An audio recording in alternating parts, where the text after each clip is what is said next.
happy.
Good morning.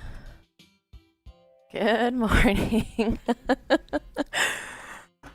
Yeah, it's a little early for Christmas music, but I haven't even set up my tree. It's the latest I've ever set up my tree ever, and it's snowing outside. And so while I was fighting with YouTube this morning, I was like, I'm going to give myself a little treat. Just a little bit of Christmas music. Good morning, everybody. Welcome, welcome to the stream. I hope you're doing well.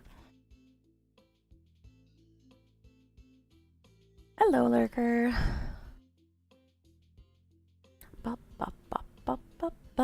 Arrival. Hi, Fierce Tuskers. Let's do a little bit less. Goodness gracious. There we go. All right. We're here. Good morning, Kat. Oh boy, my voice is going to be fun today. Morning, Kat and Morgan and Siege and Josh and Aria, Neuropunk. It's still November, yeah. And Gavin and Elemental. Don't laugh at us. Sorry, I was. Hubby turned on and went, "What are you doing? You're torturing people." Good morning, Nick. Good morning, Anu. And Pian Fardoon is here, and Guernsey is here. Ninja Cupcake, and a Lurker. Did I get every? Oh, and Siege, Fierce Tuskers, Lurker. I think I got everybody. I missed you. I'm real sorry.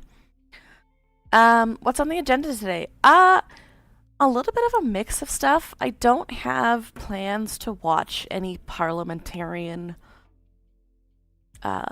stuff today. Oh, it's totally fine, Neuropunk. I tried to put Christmas music on this morning, and hubby was more grumpy than you were. I mean, if we decide that we want to watch Question Period later, we can. But yeah, I've got some other stuff to cover today. It's been a bit of a weird... I was playing Christmas music, Fierce Tuskers, at the very beginning. There's some stuff out of PEI, Manitoba, Ontario. Trans rights are human rights. Yeah, I gotta fix that one still. And a conservative calling liberals racist. And how that movement is going right now. It's been interesting, but... Oh, I forgot my YouTube friends. Good morning, Abraspo, Atlantic, and Kane, and Marquis. Welcome, welcome. Good to see you. How was your guys' weekend? I did, Ninja. How were all of your weekends? Did you guys do anything exciting? Why is he allowed in the safe space?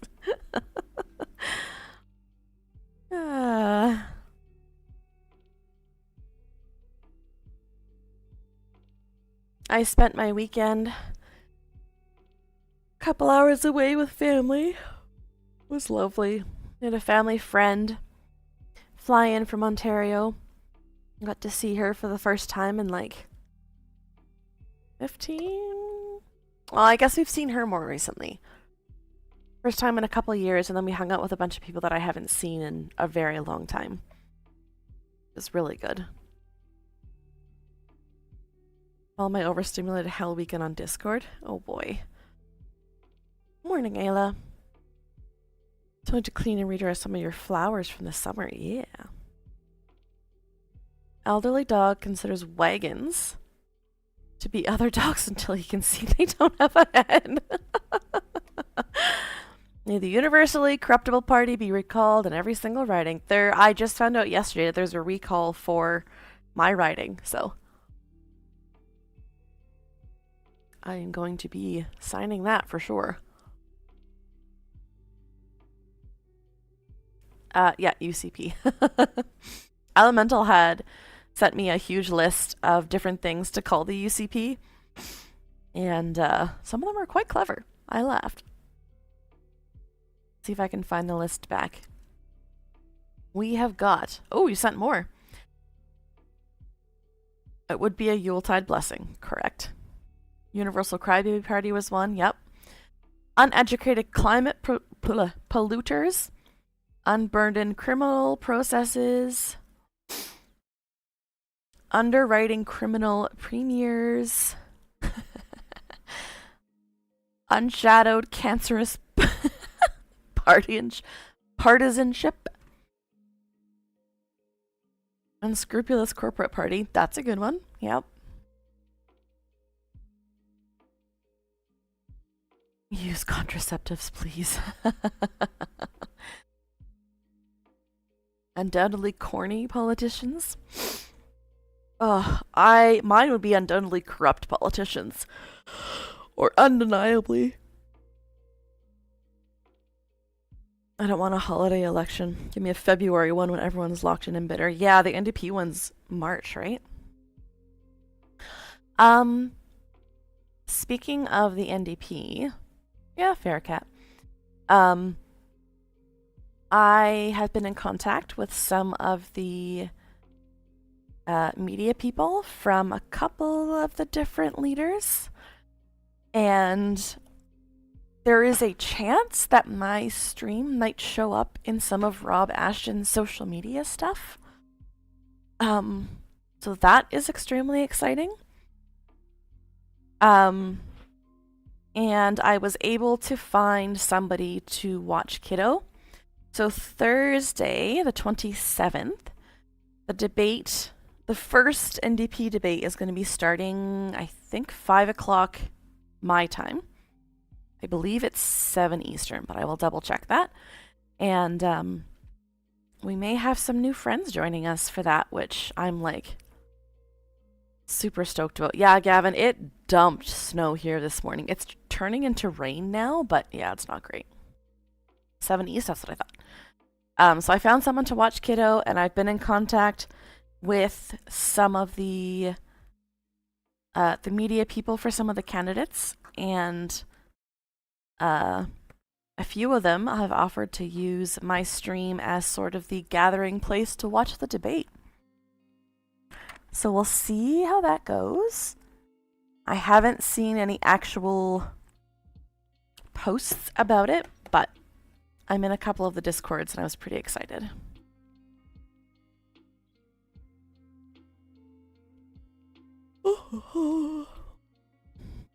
Yeah, that's my own little win from the weekend. Hope my coworker can make it in time. No snow, really? Because usually it's the opposite. Usually you guys get a bunch of snow and we don't.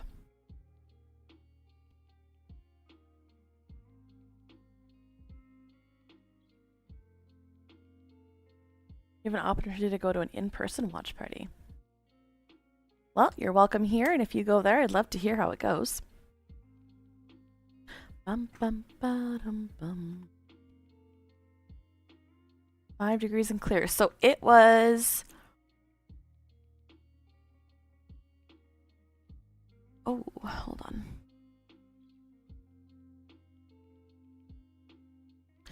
Sorry, y'all. Give me 2 seconds. I just got an email.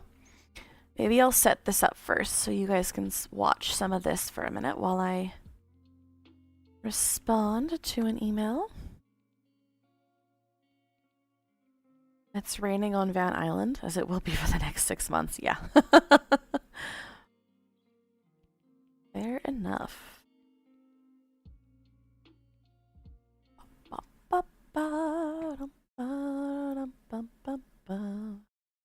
Alright, over the weekend, there was a NDP forum. Rob Ashton and Avi Lewis were on it for sure, and I do believe, yes, Heather and Tennille both join. So I'm gonna play some of this for a minute while I respond to, oh boy.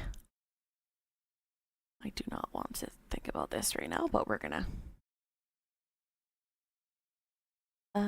Let's put this in a different browser so that y'all don't have to watch the ads. There we go.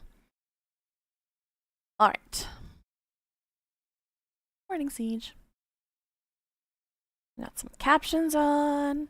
All right, I'm going to hit play on this for a minute, and I'm going to go take a look at a couple of things and set up the rest of the stream. But here y'all are. Here's some NDP positive news to start our morning with. There we go.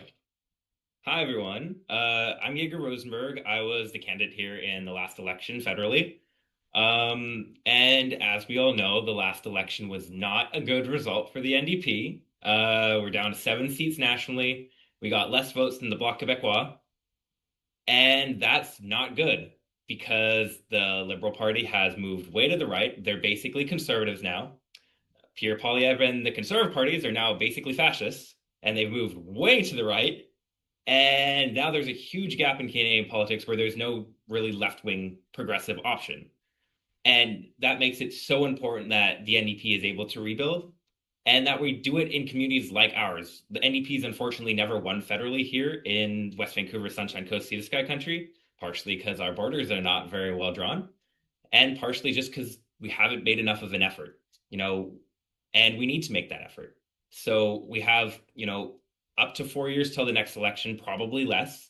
And it's all our responsibility to make sure we build on what we have strong. We have a very strong provincial base here on the Sunshine Coast. West Van is held by the Greens provincially. They're really strong and environmental. And we need to work to build on that and build something better so that in the next election, we can be a real contender to win this riding and give British Columbians and Sunshine Coast, West Vanners, and Sea to Skyers a real option. And we have five great leadership candidates that are offering that. And so far, we have two of them on the Zoom. The other two said they're coming. We'll see if they join. And I'm hoping as many of you as possible will step up and join our executive. It's not that much work, but it gives you a chance to connect with the community and fight for what you believe in. And I'd love to now introduce our leadership candidates to give a five. Okay, the format we're going to do. Each candidate, I'm going to give them 5 minutes to give their spiel, give their presenting themselves. And then after 5.5 minutes, I'll cut them off, go to the next candidate. And then after we have all the candidates done, we're going to do like 20 to 30 minutes of questions. And we're going to allow questions on the floor. And I'll be moderating, making sure, things are still kept respectful and everyone keeps on time. And each question we'll try and keep to about a minute long answer. And we're going to just do a random order with the candidates. I drew lots beforehand. The first three candidates aren't actually here that came with the order. So I'm going to start with Rob Ashton, if you'd like to introduce yourself. And are we able to zoom in on his? No, I've got to watch for adding participants. Okay. Hi, everybody. My name's Rob Ashton, as introduced. I'm running because I'm done with the ruling class in Ottawa, pretending that they know what it's like to wake up before sunrise and to fight through layoffs, or to work overtime just to make ends meet. We're not just props for their speeches. We're the people who built this country. And it's time we write our own story. You see, I say it's time to elect someone who knows what it's like to worry about paying rent, to stretch every dollar, and to fight to give their kids a better life. Let me tell you, I didn't grow up with power. I didn't grow up with money. Morning, Potato Mage. Thanks, y'all, for your patience. What did you miss? I played a little bit of Christmas music at the beginning of stream. We are currently watching, I believe it is called West Vancouver Sea to Sky Country NDP All Leadership Candidates Forum. Chat through a riot, yeah. I grew up in Vancouver on the docks, working hard and getting my hands dirty. Standing shoulder to shoulder with my fellow workers who hold this country together every single day. I'm running because I'm tired of watching working people getting kicked around. And I'm going to call it what it is. And this is all a class war. You see, we give billions of dollars in our taxes to groups like Stellantis and GM, and how do they repay us? They cut our jobs in Windsor and Ingersoll. You see, that's a class war. Galen Weston fixes the prices of bread to squeeze every single cent out of. I will say that is one of the things that I really do enjoy about Rob Ashton is that he's not usually wearing anything super fancy. Yeah, he looks cozy, he looks approachable. Of us. That, my friends, is a class war. When flight attendants are told that they should work for free, that's a class war. You see, the super rich are making off like bandits, and I've spent my entire life fighting the ruling class to give more power to working people. If there's one thing I've learned through the years, when we fight back, we win. And I say it's time Canadians had a real choice. Sure, we can pick the billionaire banker or the one who's never had a real job a day in his life, or we can fight like hell for what we deserve. You see, I'm ready to fight. This is no time for political games. This is the time to stand up for the people who make this country work. Rob Ashton is the latest successor in the lineage of working class seeking seats to make a change. This is where progress happened. Yeah. So, if you guys want to learn more about the history of labor in our country, check out Anu the Archivist's stream on, is it Friday or Saturday? I feel like my brain is made of mush this morning. The 29th, thank you. On the 29th, on Saturday, and Anu is going to be doing some, they've been reading some books and doing some research, and they're going to be doing a stream on the history of labor, if that is something that interests you. It's one of those, like, we learned from our past. Good morning, Sean. In order to, I'm not scared, you're scared. You'll be just fine, Anu. It's good to learn the history so that we can know what we're looking for and what we want moving forward. This is the time to fight for Canada. See, Trump's hate-fueled politics are crossing the border, dividing people here in Canada, and making life harder for us. See, every day we're reading about more job losses. Yeah, it is going to be awesome. Yeah, Neuropunk, he's starting to get more of his stances and stuff out there. It's just, I feel like he's just a couple weeks behind everybody else. Factories closing, mills shutting down, services being cut, and we're losing jobs everywhere. See, I know how to take on bullies like Donald Trump. And there's only one way to do it. You stand up for Canadian workers and protect Canadian jobs. So, Prime Minister Carney, I got a message for you. Oh. You won't cut your way out of this crisis. Stop cutting good union jobs and start creating them. Hands off of our Canada Post. Oh, me too, Ninja. You need to protect those jobs. And yes, I agree there should be investment in our industries, but there needs to be strings attached to that money. And those strings, they better damn well mean Canadian jobs. See, every election we're told this story. The Conservatives are on our side, or the Liberals got our backs, but when it's all over, the rich get richer. And who gets the bill? Us, working class Canadians. Yeah, a Rob Ashton stare down, just as a little treat, would be excellent. You see, I'm running to bring the NDP back to its roots, back to the docks, the mills, the factories, the classrooms, and the I run as an independent, pull majority vote on basis of notwithstanding clause to codify all rights.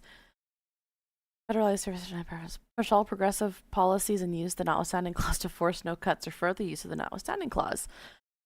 Emergency rooms. Somewhere along the way, the NDP stopped being the voice of the working class. And I want to bring that voice back. I want to be that voice.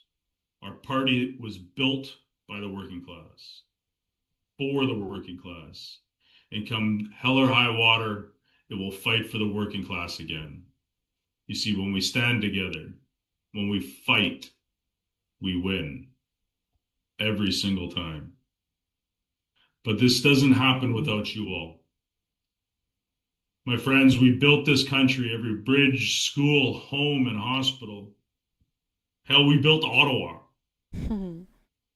So now I say it's our time to run it. So thank you for giving me the time. Again, my name's Rob Ashton. I'm a proud dock worker, and I'm a proud member of my union, the ILW Local 500. Thank you kindly. Well said.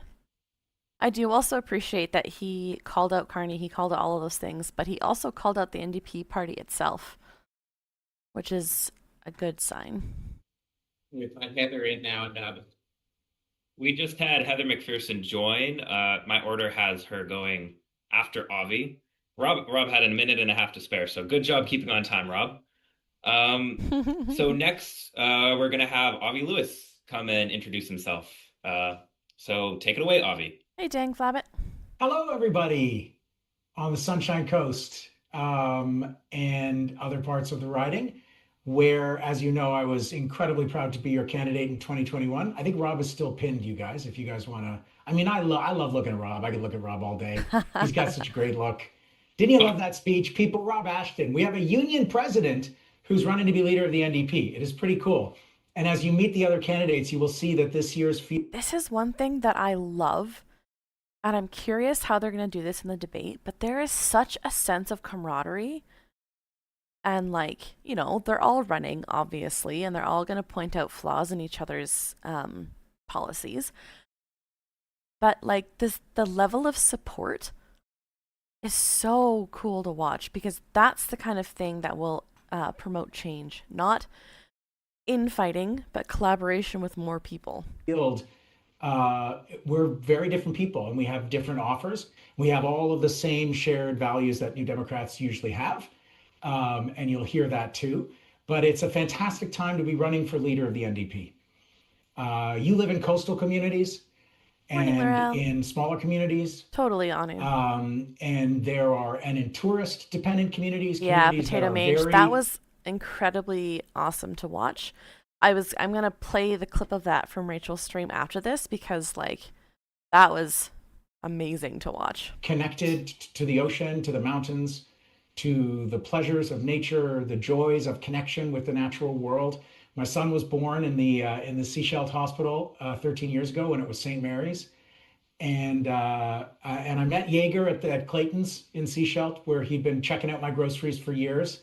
I remember I was after the 2021 election and I was checking out groceries, distracted, exhausted from the election. It was months after. And Jaeger was like, "You're that guy that ran for the NDP." I'm like, "Yep, that's me." He's like, "How do I do that? I want to do that." And then look, you had this spectacularly bright, incredibly capable young person who ran in the last election. It was a horrible election, the last one. We were overwhelmed with a wave of fear of Trump, of Polyev, and we got Avi Safar is the only stream who's drawn did you? Because Heather McPherson did post a response to the stuff happening in Alberta, but yeah, Avi Lewis is definitely currently probably the person in the lead. But there's a lot of race left to run. punished everywhere. I thought, Jaeger, you ran an excellent campaign in that riding. We ran a great one in Vancouver Centre, and it just didn't matter. We lost, as Heather knows all too painfully, we lost 18 of 25 of our caucus. And now we're back in this moment where the country's at a turning point. We're at a crossroads. And it is a terrifying time. I remember when there were thousands of people blocking the emergency room in the Seashell Hospital. That convoy movement has taken over the Conservative Party of Canada. And we now have extreme right-wing politics that are being normalized in Canada like they are in the United States. We have, as Jaeger said, a Liberal Party that's gone so far to the right that they're sitting in the laps of their Conservative colleagues in the House of Commons. And we are diminished. Heather and six other heroic NDP MPs are holding it down, trying to hold the government to account, fought their hardest over the last budget. Yeah, McPherson is definitely not my top person right now. But again, I feel like Ave Lewis came out of the gates running fast. And it almost feels like the other candidates are catching up a little bit, because we've heard way more from Ave Lewis than anybody else. Largely opposed it, but at the same time didn't trigger an election, which nobody wants, and so they're in a very tough position there. So for all the difficulties morning, of this Olafin. moment, You're still allowed to we come also in. have huge opportunities. The country is in the mood for giant change. People know that things need to change, and they need to change fundamentally, which is why our campaign from the very first day, 2 months and 4 days ago when we launched, has been putting forward big solutions Plain as big as the Power. crises we face. We've been laser focused on the everyday emergency of just getting by in an impossibly unfair economy, the cost of food, the cost of rent, people paying mortgages that are thousands and thousands of dollars a month, working harder and harder, unable to afford the basics of a dignified life. Public transportation is a disaster. I don't need to tell folks that on either in the Sea to Sky corridor or on the Sunshine Coast. I don't know if it's changed since I was last there, but if you wanted to take a bus from Squamish to Vancouver, you had to go to Whistler first, which is in the wrong direction. Does giant change come from giant tiger? Oh man. How many of you guys still have a giant tiger where you live? We don't have them in Alberta anymore. Packages got found. They were delivered to the back door. Oh no. Yes, Narrow Punk. And you will see in this live, Tennille has her kids with her on stream. Hello, Amanda. You do have a giant tiger. Yeah. So I remember giant tigers, and maybe it's from my time living in Ontario, but we have them in the peripherals. Obvious the most killed. Oh, my words today, y'all. Perhaps the most skilled, charismatic public speaker. Yes, he was in media for a long time. He knows how to speak. He definitely has that skill. This is how ridiculous our public transportation system is in Canada. Okay, so we have massive problems. The market has failed to deliver a decent life with food, shelter, and transportation and affordable communications to Canadians at a price they can afford. And so we need government to step up. There is.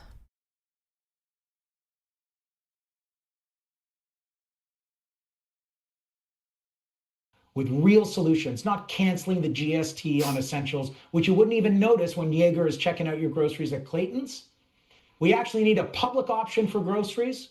We need a massive public role in the build out of housing. We need a public developer employing public construction companies to build co-op, non-market, non-profit, supportive, public housing like never before. We need at least 1 million or more units of non-market housing of all those different types. We need fast and free public transportation. We need an electric bus revolution in Canada where we can make electric buses to reconnect our communities and put them in every community across the country made with Canadian steel and unionized labor, and from soup to nuts, from parts to the finished bus. And no, there's no such thing as a dumb question, Aria. Vancouver is in British Columbia. If the NDP can properly leverage all these candidates, we could see a much stronger Canada. Absolutely. You know, I've said this before, but even if Tony McQuail doesn't get in, doesn't whatever, having his voice in this election is such a positive thing, regardless of what happens. The batteries, everything can be made in Canada with Canadian resources. These are the kinds of solutions that we need in a moment of crisis like this, and that's where our campaign has been putting forward the big swings. Thanks. Ooh, good question. Who is the chat favorite so far? Yeah, exactly, Anu. Or run a poll, or not a poll. Does anybody have a front runner? I still haven't quite landed. I'm definitely leaning Rob Ashton, but I want to see the debates. Neil, Ashton, and Lewis. Yeah. Yeah, fair, Anu. Neil and Tony are your top picks. I don't think Tony is really my guy. And Tennille would be your preference. She's amazing. Yeah. You have a last place, leave off the ballot. Yeah. Yeah. I think having someone like Tennille in government, or having someone like Rob Ashton, or someone like Ave Lewis, any of the candidates in government somewhere, would be a positive for the country. Yeah, exactly, playing power. Now it comes to who resonates the most with normal voters. And getting people to vote. Definitely talk to your friends, talk to people, get them to sign up for the NDP party and so that they can vote.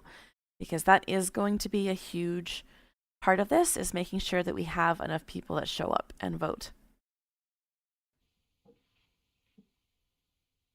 25 seconds to spare. Good job. I don't know enough about Tennille, but even with a little I know, I don't think I'd be disappointed. No, me neither. Thank you, Avi. Next, I'd like to ask Heather McPherson to give your pitch, please.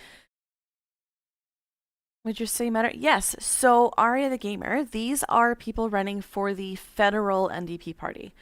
So these are the people running for the party that is for all of Canada, is the NDP for all of Canada. And yes, inspiring to vote. I have some links and stuff I was going to post after this, but yes, go to the NDP website, go sign up, and make sure you can get your vote in. Please, 5 minutes. Your 5 minutes. Thanks. Thanks very much. Thanks for having me. This is great. It's up. All right, are we ready with our tables? Do we have our tables out? I have not heard Heather McPherson speak like this since that first forum.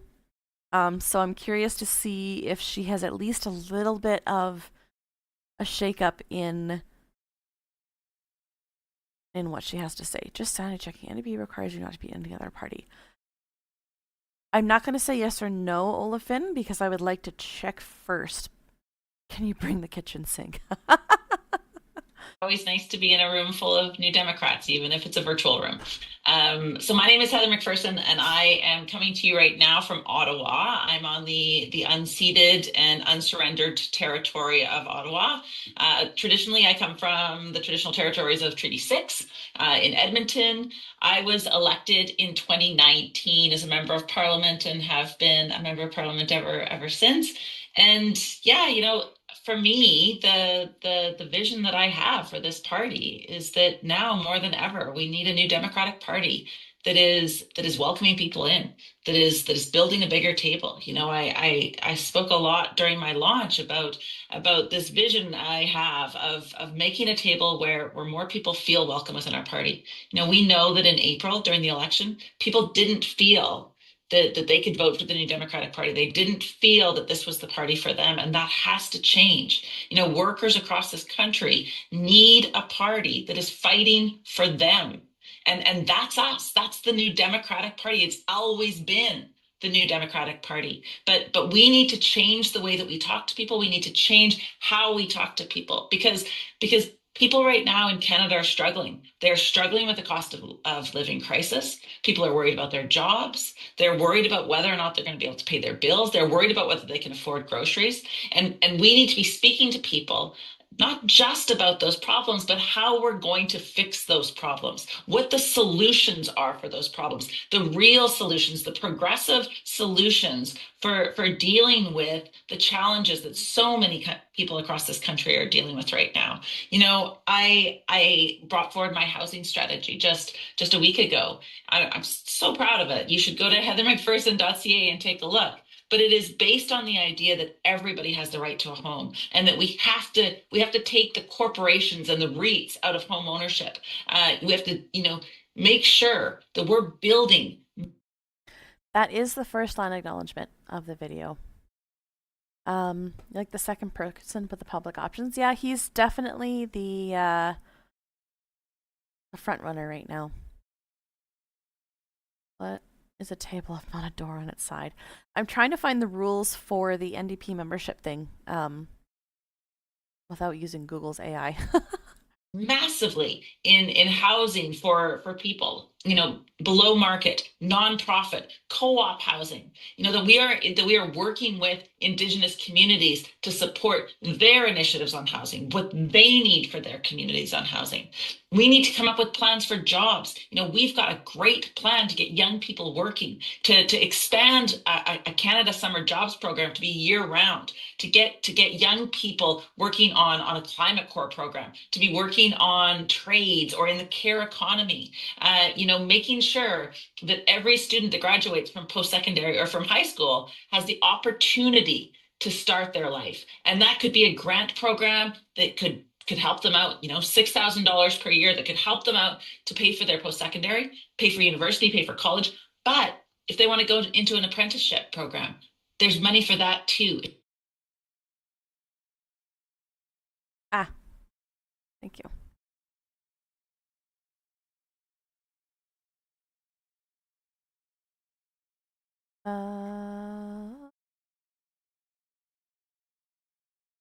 Membership. Party in good standing 60 days before the closing of the voting. Sorry, my printer's having a heart attack.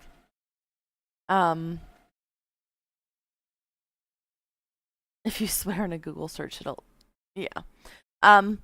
Every member of the party in good standing 60 days before the closing of the vote. So the closing of the vote, I believe, is this? No. Membership fee should be paid. New members that sign up.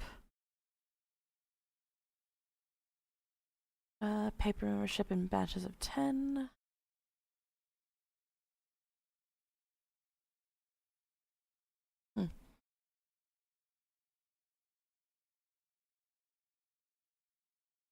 Yes, sorry, thank you. The January 28th is the deadline to become a member.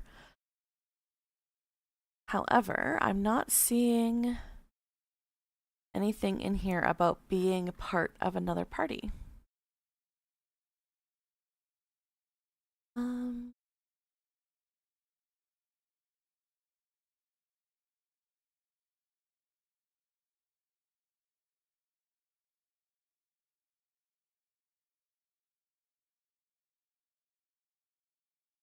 I'm not sure.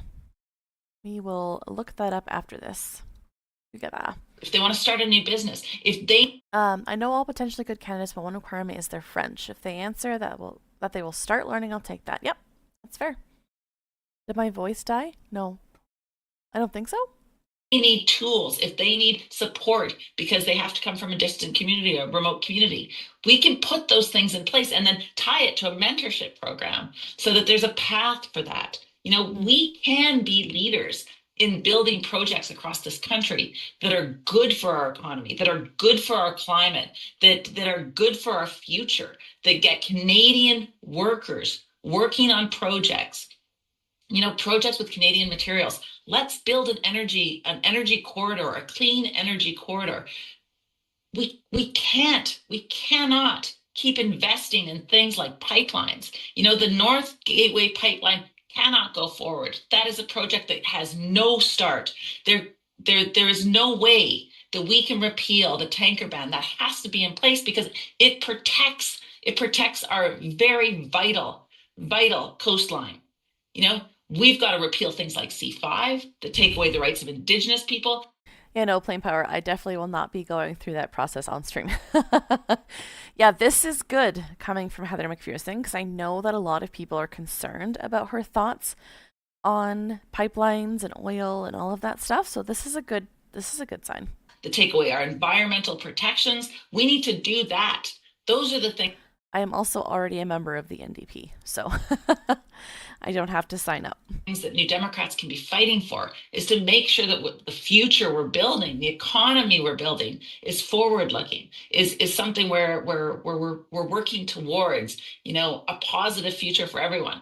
And part of that involves our party and rebuilding our party and coming up with ways to support our riding associations, to nominate candidates earlier, to trust our members, to work with our members, to work with our caucus, and to make sure that we are all working on a Canada for everyone.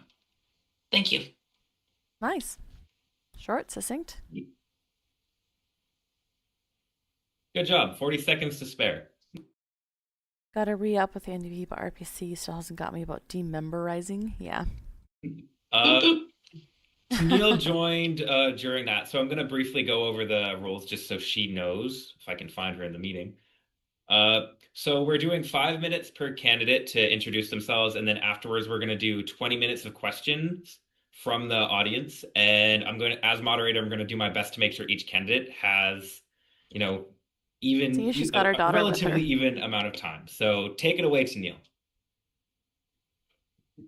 You'll see that I have an appendage with me currently. Tennille, sweetness. She's not feeling very great, and unfortunately, handing off a sick one is harder than a non-sick one. So, anyways, hi, I'm Tennille, liquid stove woman from Campbell River, social worker, working mom. I feel that Heather is at her best when she's not scripted. I agree. I absolutely agree. I wish she was less scripted more often. Hi, I'm Tennille, liquid stove woman from Campbell River, BC, working mom, but the show must go on. I'm also a social worker. I have 3 jobs, and one of them is as the First Nation City Councillor for the state of Campbell River. And now I'm running to be your next leader. I'm definitely someone who knows the everyday struggle, and I'm more than ready to tackle that head on. I believe we need a leadership that can really unite folks and bring in our current membership across the country, but also obviously expand that tenfold. I believe that I not only have a unique lived experience to others in the race, but also a unique skill set of navigating extreme difference and doing so in a way that builds a relationship and As a mom who has a tiny human, this is hard, y'all. Being able to put on your professional face when all you want to do is make sure your kiddo's okay. And like, she's doing the thing. She's doing the mom thing. She's doing the leader thing. I love this. I also just, my mom heart is like, oh, that's hard. moves that difference into collective solutions. I don't just want to come at you with big, bold policies, although those can really build excitement and bring new folks into the fold. I want to bring you my genuine self. I want to bring you a winning strategy in the next election. I want to bring our party back to staring at the top spot of prime minister. And I would love to be the person to do that work for the party and for you. So let's do it. Let's start moving that hope into action, and let's bring forward our NDP into a brand new era, one that puts you, the people, right at the center. I feel like we've lost a little bit of that over the years. People, at least the messages that I receive, folks feel really just kind of left out of the narrative. They don't feel like they have a voice within the party, and that includes numerous candidates across the country. One of my first reach outs was actually to previous candidates in the last federal election and the last. I don't think a politician can be any more genuine than this. Yeah. She's speaking well, she's speaking succinctly, and she's like, I have a lot of respect for her. To say, hey, what was your experience? What was it like? What would you have wished we had done better?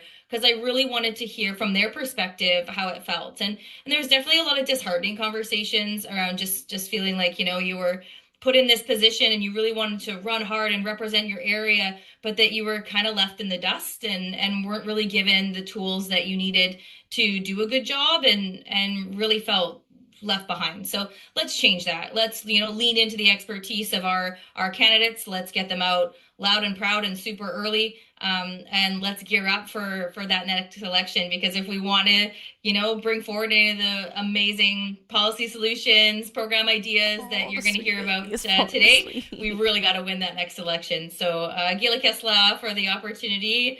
Thanks for hosting Jaeger, and let's get into the conversation.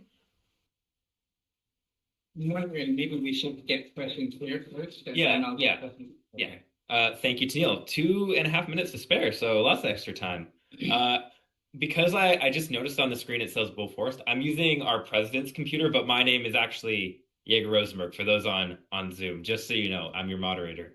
I don't see Tony McQuail having joined, unfortunately. For those who don't know, a few days ago, he suspended fundraising and encouraged people to donate to Tennille Johnson instead. So I don't know what's happening, if he's still running, what's happening with that, but that could be why he hasn't. He is still running. Running. We can probably text him. I've got his number. I can see if I can text him. I can do it. Your hands are full. Oh. That'd be super helpful. See, again, collaboration together. So good. Oh, I'm going to take questions from the floor. Anyone have a question? Do you want me to keep order? Or... He put his hand up first, so yeah. Green hat. George. Yeah. We have cords on either end, but I will... 1 sec. I'll try my best. Oh, sweet girl. I'm gonna Reverse screen. I'm not sure if it will. replace spotlight. I'm gonna spotlight us instead so everyone can see us. Hi. Oh, there we go. Yes, it's me. Yes, it's you. Other than Heather, I heard almost nothing from the candidates about the environment. And given that the biggest problem we have in the planet right now is climate change, one of my real disappointments in the NDP is what's happened in BC, where it's largely been forgotten by the leadership. And I'm hoping, I know where Abby's coming from, but I'm hoping all Yeah, the leftist audio. At least we've got candidates the would say something subtitles. of substance about how we're going to take on climate change. It's not all about jobs. Jobs are important. Yes, our economy is important. Stopping that whack job from the south. But what about the biggest problem we have on the planet now? Did you want to direct it towards a specific candidate? No, I want to know. Okay. So we're gonna do 1 minute answer tops from each candidate. Let's start in reverse order. So let's start with Tennille. What's your answer to that question? All the climate things. Yes, we need to stop. First of all, let's stop giving them $18 billion. Let's do that. We need to invest in the climate opportunities that are right in front of us. There are numerous nations across the country. So, Olafin, send me a DM because I believe that Chris, the editor, is doing some work. Yeah, send me a DM. That have shovel-ready projects that want to invest in clean energy and renewables, and we're not doing it. In my backyard, so the We Will Come Nation, which is a sister nation to mine, they're working on a wind farm, which is absolutely amazing. But it's not going super fast. I'm sure it could go faster. And there's so many of those projects across the board. And I mean, we need to stop investing in new fossil fuel endeavors as well. Like that's not going to get us any closer to our climate change goals. It's only going to get us further away. So those are just my quick couple in our 60 seconds. Okay, next, can we go with Heather? We're just gonna do the reverse order. Yeah. Sounds great. So I did talk a little bit in my intervention about this, but listen, you're absolutely right. We do need to be dealing with this. This is the biggest existential crisis for our time. Of course it is. Now, here's the thing. We Absolutely, Potato Mage, and I think if they want to reach new members, they're gonna have to get out of door knocking and phoning.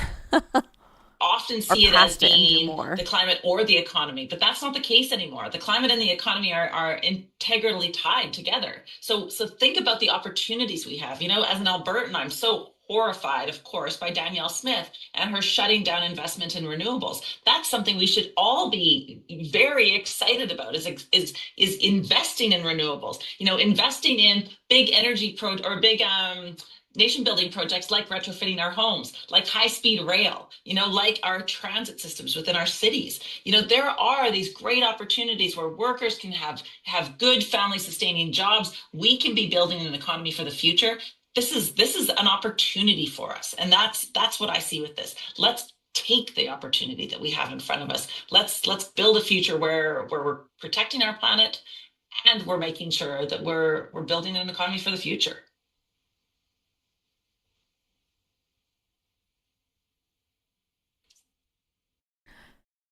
Can I interest you in a daily email asking for donations? Yeah, and the phone calls, like, nobody answers. I mean, young people don't answer their phone, right? Unless they know who it is that's calling them.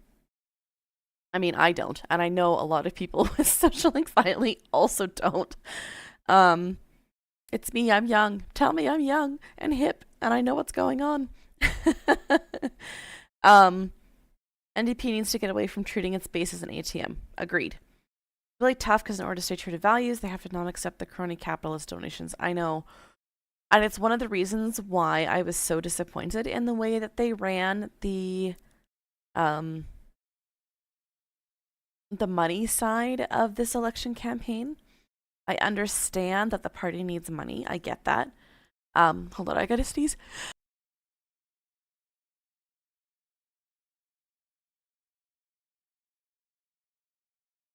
Oh, there we go.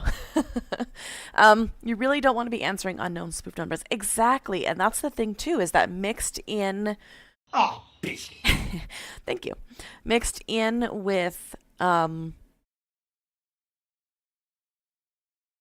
my brain just went. Yeah. Oh, sorry. Mixed in with the actual legit phone calls from the NDP party, you're also dealing with people who are going to use that as an opportunity to scam more people. And yeah, you're right, a little voice clip and that's all they need, right? There's got to be a better way to reach out to people. Yeah, I think we'll get there. Hopefully. Oh, there we go. Yeah, Does you this can mean- just go, Avi. We're just does that doing mean I'm reverse next? order, so you can just start. Same with Sure. Rob. When it's your turn, you can just start. You're assuming that we are dialed into what order we went in, but you remember we just came off 2 hours with Saskatchewan. Yeah, fair enough. Fair enough. When it comes to forthright statements on climate change, everything my colleagues have just said are true. Indigenous renewable projects, Neil was talking about the largest single source of renewable energy We're the products youngest by at least 25 projects in years. Canada Yeah. today. And that's the other thing, too, is that and I want to encourage you all, if you know people in your life that want change, that have the same values as you do, or similar, and are really tired of what the Conservative and the Liberal parties are offering, encourage them to sign up.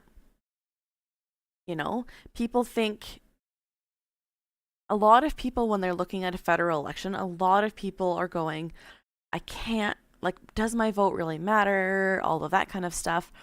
This is a very, very active way to get involved in politics. It's a very easy way to have your voice heard. And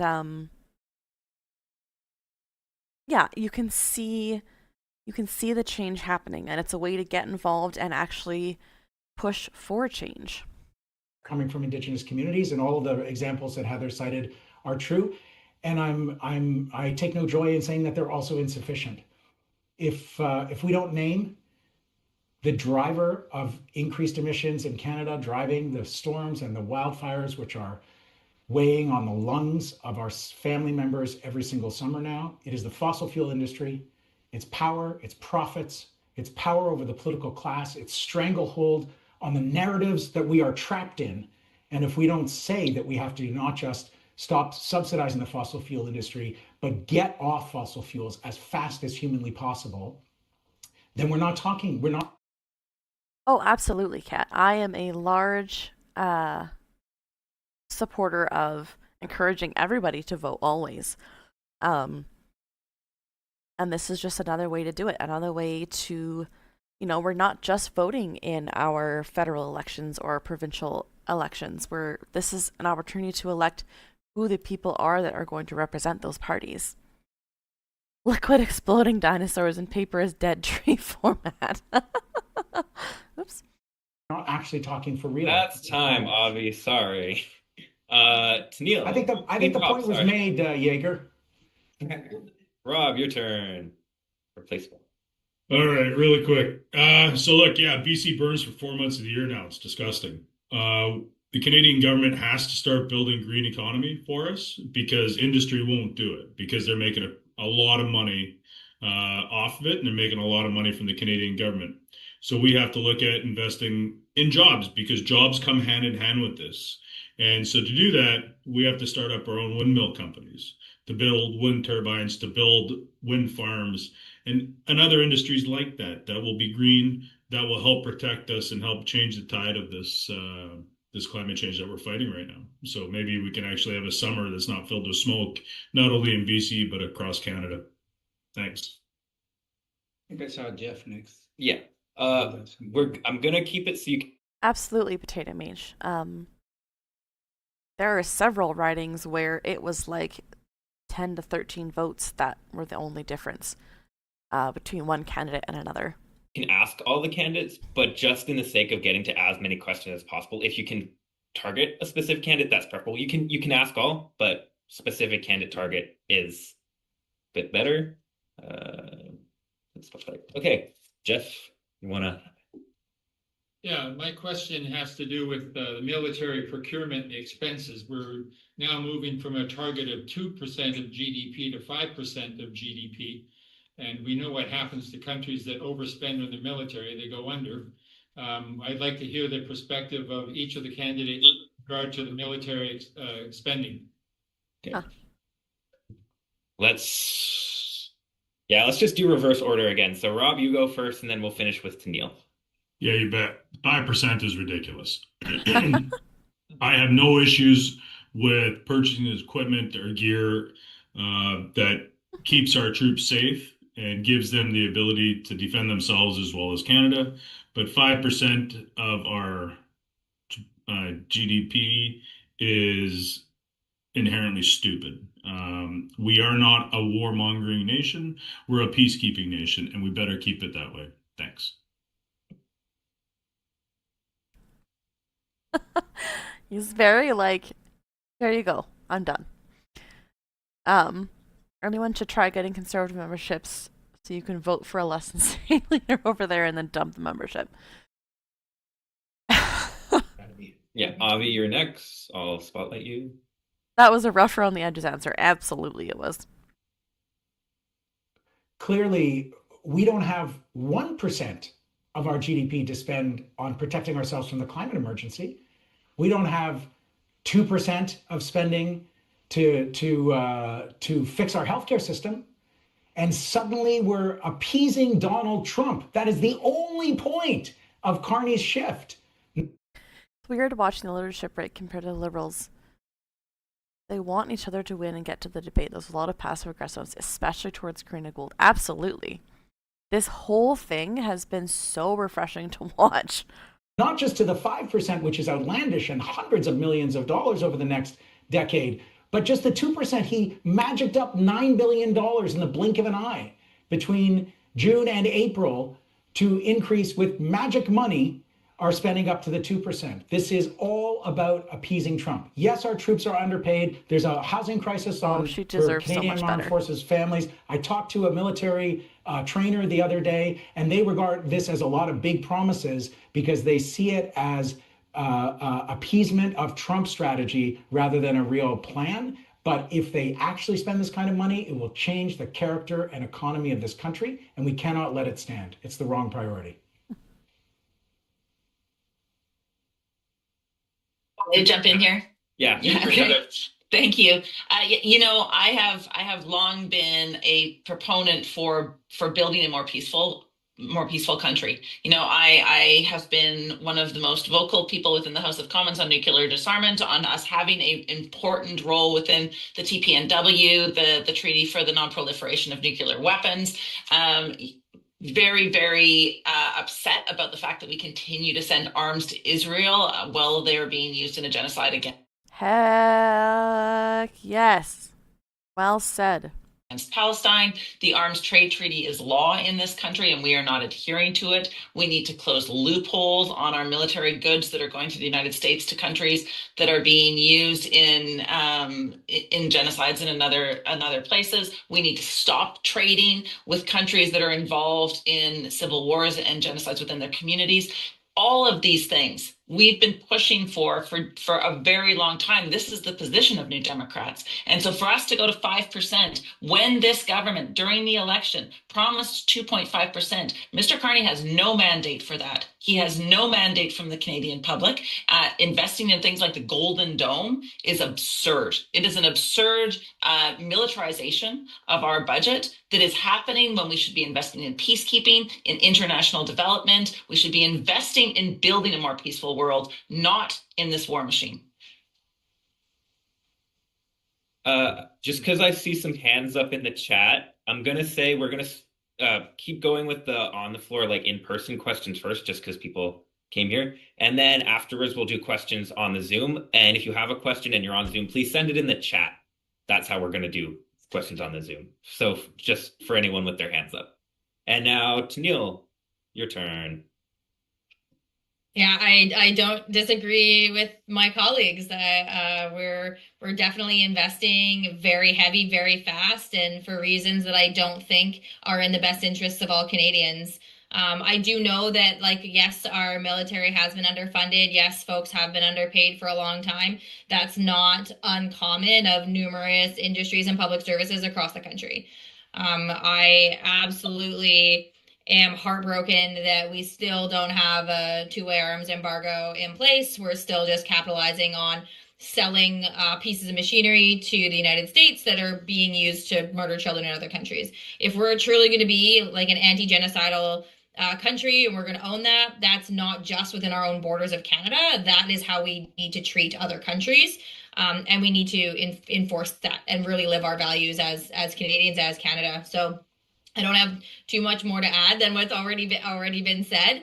But that's definitely where my thoughts are at with that work. We have other crises that need some pretty significant attention in Canada for Canadians.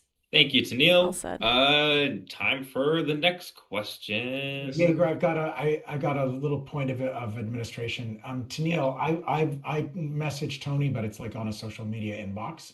So if you have hands to text him now, he might jump in. Tony McWhale is the most Sunshine Coast of the candidates. Come on, you guys. Aw. People on the coast got to meet him. Do we remember who was next for question? Charles? Let's go with Charles, one of our honorary lifetime members. Hi, specifically to Abby, I guess I would like to know, we've made this same mistake. I've been in the party over just about 60 years. Wow. And we made the same mistake as we did in before the last election, is that we always cooperated with the Liberals. And it's always worked to our disadvantage, as it has really worked this time. Secondly, I haven't heard much about a fair tax system, not only a progressive tax system, but that includes all income. And why haven't we got that? And I'm really impressed with Mayor Mamdani in New York, who is putting a surcharge on the very wealthy. And he's doing it on all income. And he's also providing co-op or government food stores as well. And we should be doing like Saskatchewan does. And having lived there, I was a member of the co-op. We always did our shopping at a co-op. Always appreciated the remittance I got at the end of every year from that co-op. Yeah. So thank you. You still got a minute, Avi. Try and squeeze all of that in in a minute. Well, Charles, we haven't always agreed on everything, but I'm delighted to agree with you today.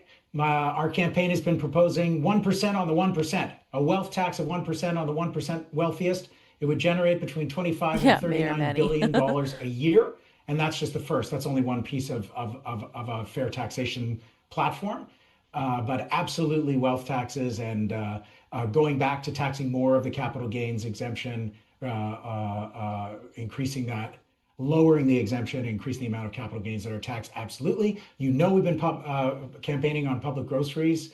And you asked about minority governments. And I just want to stand up in defense of Heather and the others in the last caucus who won significant expansions to our healthcare system, the first in a generation, with the dental care program and the beginnings of a pharmacare program. Charles, you and I both didn't agree with it being means tested, the dental care. We didn't agree with it being delivered by a private insurance company. That's what our caucus was able to negotiate, or I think more accurately, the people in the leader's office who I think took the lead on that, which I think needs to change because we need to decentralize power from the leader's office. It's one of the main reasons that I'm running. That's time, Avi. Thank you. That was only a minute. Wow. Yeah. Yeah, but proportional representation, the next time we have them over the barrel, Charles, we're going for that one and no other. Okay. Okay, another question. Let's try and make it to a different candidate so we can get... I like that he not only answered the question, but that he knows the people in that room. That's kind of that's a neat thing.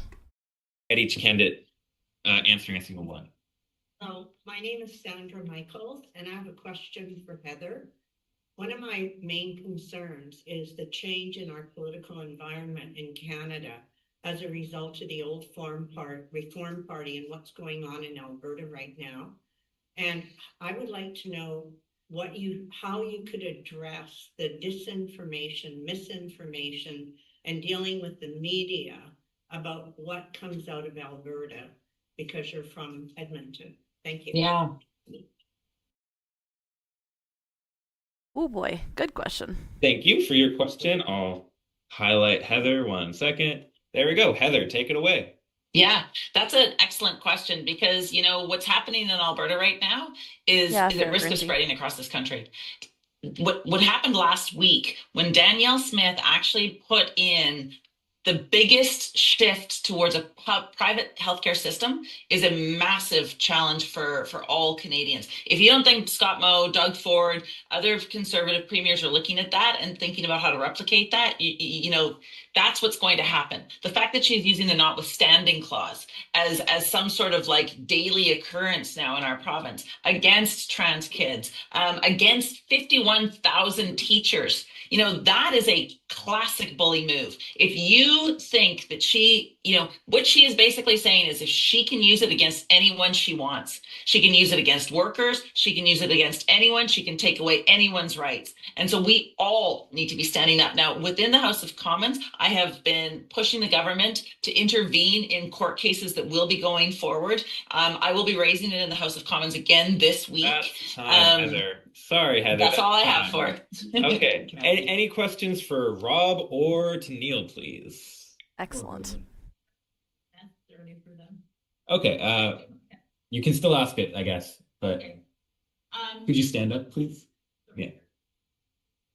Yes. Oh wait, I'm gonna highlight it so everyone viewing can watch. Sorry, we're very advanced with our technology here. You can go ahead. Going great. Just loud though. Yeah, Okay. there we go. Just so they can see you. Hi, my name is Kathy Kiss, and I wanted to ask Heather, since you're a member of parliament, is there any thought of challenging the notwithstanding clause in the Constitution so that the Canadian Charter of Rights is the paramount legislation and that the notwithstanding clause stops getting used for political means? Love it. Okay, back to Heather. Thanks. I know, Yeah, Olafin. absolutely. I mean, this is when we start to see premiers like Premier Legault, Premier Smith, when we start to see them using the notwithstanding clause to take away the rights of humans across this country, we need to stand up and fix that. This was intended to be something that was a release valve. I mean, I've never agreed with the notwithstanding clause. I don't think it should be in our Constitution. But the fact that it is now being used to say no one's rights are safe, no worker is safe, no individual is safe, means that we need to relook at that piece. Now, opening the Constitution is not easy. Of course, it's complicated, and it opens it up for other people to sort of do things within that Constitution. But it has to be done. We can't continue to allow conservative premiers and conservative governments all around to use the notwithstanding clause to take away the rights of individuals, to take away the rights of workers. It fundamentally changes our country. It's a fundamental attack on what it means to be Canadian. Good answer. Perfect timing. Any more questions from the floor? Anyone else? Have anybody online? Okay. Let's check the chat.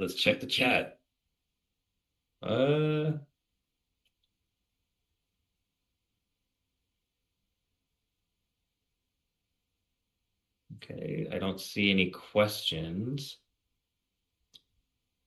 Okay, well, since we have you guys here, I'm gonna ask my question. Use my moderator privilege. I'm gonna Kate's got a question. Yeah, it will probably be the last question, and I'll direct it to all candidates. Sorry, Rob and Neil, Aria, that you it's guys didn't get as much question time. But I'm a young person. I'm 19 years old. I started working full-time at 14, and I first ran for office when I was 17, and then again when I was 18. And young people are really struggling right now. Young people used to be one of the pillars of the NDP, but have largely abandoned the party for a multitude of reasons. Here in BC, the voting age in the NDP is 12. What is each candidate's pitch to young? What? Is that true? In the NDP is 12. What is each candidate's pitch to young people? How do you plan on winning back young people and empowering young people in our party? And I'm going to start with Tennille. Yeah. Did he say like the provincial NDP voting age is 12? In 1 minute, We gotta show up. We gotta show up. 80% of my time has been spent honestly on campuses, like meeting with student clubs, meeting with um, our student unions, sourcing out where those young people are at, hearing about where the challenges are, whether it's at a provincial organizing level or a federal organizing level. Our young people are feeling, like you said, completely left out, left behind, and like there's no room for them. We need to offer the resources to for youth to come together, and we need them to feel like they're a meaningful part of the party, and that when we have policies, we're maybe running them past a youth council so that they can weigh in and tell us how it's going to impact them. Because Yes, it looks like it's just like it's within the party. the decisions that we're making now are going to affect our student population way more than they're going to impact me, and way more even than they're going to impact these tiny humans. The students are the in-between generation. They're not the yes, they're the future, but they're the right now. They're the ones writing the papers on all these topics. They're doing all the work right now, and we're not using them in their expertise, and we're not leveraging their passion and commitment. And we have to. That is honestly one of our winning strategies. Is we're going to mobilize the student movement across the country. Thank you to Neil. Next, let's go with Avi. I just want to acknowledge that Kate does have a question, and I think they should at least be able to ask it. Okay, cool. Yeah, I'll do that after we do. Great. I think, well, first of all, there are structural things we can do within the party, like the youth commission can have a special role in the policy process, which the Young New Democrats have a kind of a parallel process in most provincial sections in the federal party. And I also think that young candidates, when they run, we've occasionally had special funds to support Indigenous candidates, gender No, they're diverse and not women Neurofunk, and candidates. they need to. And I think we should support young candidates as well, very specifically. But I also think that the straightforwardness of our communications, the boldness and scope and scale of our solutions, and our ability to communicate effectively, fast, and with a little bit of energy and passion, is going to speak through social media to the youth audience, and we've already seen this on a lot of campaigns, like we did on the Mamdani campaign, and frankly, as we did in British Columbia just now, the provincial Green Party had a very youthful candidate and a very youthful style of communication, and I think we can do a lot of that just with being straight with people and not too many weasel words. Weasel words, I love it. Thank you, Avi. Next, I'm going to go with Heather. Thank you. That's a great question. Listen, there's so many things that we can do to make sure that young people have a voice within our party. But part of it is going to where young people are, speaking to them, and putting forward proposals that will help young people with the struggles they're dealing with right now. We have a jobs plan for young people that would help them get a job. Using a Canada Summer Jobs program that's year round, that would get young people working in a climate corps or in trades or in the care economy. We've got a grant proposal that would bring forward an idea where each high school student would be able to access $6,000 to use for education, to use for college, for university, or an apprenticeship. There would be a supplement to help folks that live in remote or rural communities that need to buy tools for their apprenticeship. It would be tied to a mentorship program. Like, there's really big ideas what you can do about that. Making sure housing's affordable. That's something that young people need to know, that there is a plan to get them into housing, to get them a house, because for so many people across this country, they don't feel like that's in their future. And then finally, I'll just say really quickly, I brought forward a private members bill that was targeted solely at making post-secondary education more affordable and making that federal transfer tied directly to affordability for post-secondary education. And I think that's something we can be really pushing for. We can tie strings to the federal transfer. Thank you, Thank Heather. you. Now, Rob, please. You bet. 3 quick points here. We got to get back into high schools, universities, colleges, and actually meet with them and utilize their skills. Young New Democrats or young people in general. The college and university groups that they have on campuses now, we actually have to have conversations with them. We have to work with them, learn from them, give them help, and allow them to give us guidance instead of ignoring them. And then lastly, we got to prove to this next generation that's coming up that we are there for them, that we are going to fight for them, that we will find them good jobs, that we will have housing for them, that we will have the affordability crisis we're currently in, a solution to it. But we're going to have to prove ourselves, and we're going to have to bust our humps to prove it to them. Thanks. Thank you so much. I'm going to go to Katie. If you'd like to ask your question, you can just unmute yourself and say it. Into it. Yeah, I'll do one more after this. Well,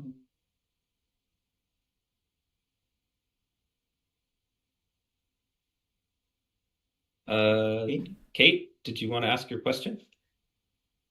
I didn't unmute myself. First, I just want to make a comment about your comment about people who came in person rather than on Zoom to be able to ask their question. I have a disability and it's invisible, and I'm in extreme pain from a flare-up from the convention that I was just at. So I think you need to be very mindful of your comments, because I found that a little disrespectful. Oof. Alrighty. Because my question is for Rob, as someone Fair coming from point. the union face. What do you consider working class? Because I have a union position, but I grew up in poverty and I was always an NDP supporter. I was raised to be one. And if I never voted for NDP, my mom would come back and kill me. So my partner works at the mill here on the Sunshine Coast, and he makes a good wage, but it's not middle class anymore. And they are being left out of the conversation. And a lot of these people aren't voting NDP anymore because of that. That's my question. But thanks for the question. Well, So Rob, working. before you, I'm just gonna quickly respond. I'm really sorry if you interpreted If you it interpret as ableist. I also live with an invisible disability. That was not my intention. It's just trying to do the Zoom with managing the questions and whatever and going to the chats. And I'm trying to not show people's chats that aren't question related. And it's just was a little easier to go through the questions in person first. I'm really sorry if it came off that way. That was not my intention. And thank you for asking your question anyway. And thank you for coming on Zoom. And thank you for coming to the convention this weekend. I'm really sorry if it came off that way. And thank you Yeah, for your not great. question. And to Rob, I'm gonna spotlight you before you talk, Rob, just so we can see you. Hey, Dr. Badstrings. There we go, Rob. Take it So away. I get to ask this question a lot. Working class to me, and I hope to the rest of the candidates and the parties, is everybody that does not own the means of production. So it's people that can go to work, people that for whatever reason don't have a job, people that with disabilities, people that are on old age security, Yeah, very good answer. members of indigenous nations, members of the LGBTQI plus community, everybody that falls within the 99%. I don't believe there's such a thing as a middle class. I believe that there's working class and then there's the ruling class. The middle class is something that was made up and invented by liberals and conservatives to force us to make us strive for something better. If we can work just a little bit harder, we can get into the middle class, but there's no such thing as a middle class. It's the working class versus the ruling class. And this truly is a class war. So if you're not a part of the ruling class, if you're not a part of the 1%, you are a member of the working class, and we will fight like hell to protect us all, because a rising tide rate. So a lot of the things that the conservatives say, to answer your question, Guernsey, is that if you were able to work and they use the word middle class all the time, a middle class job in a mill, in a forestry industry, in a whatever, then you will make, again, like Polyev says, a livable wage, you'll live on a nice home, on a nice street, da da da da da. But the people that are working those jobs, those 9-to-5s every day, people are not making a living wage. That's what they mean. There's sort of this expectation that there's this middle class of people that are they're not buying $5 million houses, but they're, living in suburbia and the dad goes to work every day and everything is hunky-dory. That doesn't exist. Yeah, exactly. Own a home and support a family of 4 on a single income. That no longer is a middle class thing. Absolutely. They were paid a good wage. So again, that's you can be paid what the what's the word I'm looking for? Like Rob said, the ruling class determines as a good wage, but the ruling class has no idea how to budget for your next grocery bill, or how to choose between, okay, do I want my kid to have vegetables in their lunch, or do I want to be able to pay my mortgage? Right? So it's that mystery of the, yeah, work hard to be comfortable. Exactly.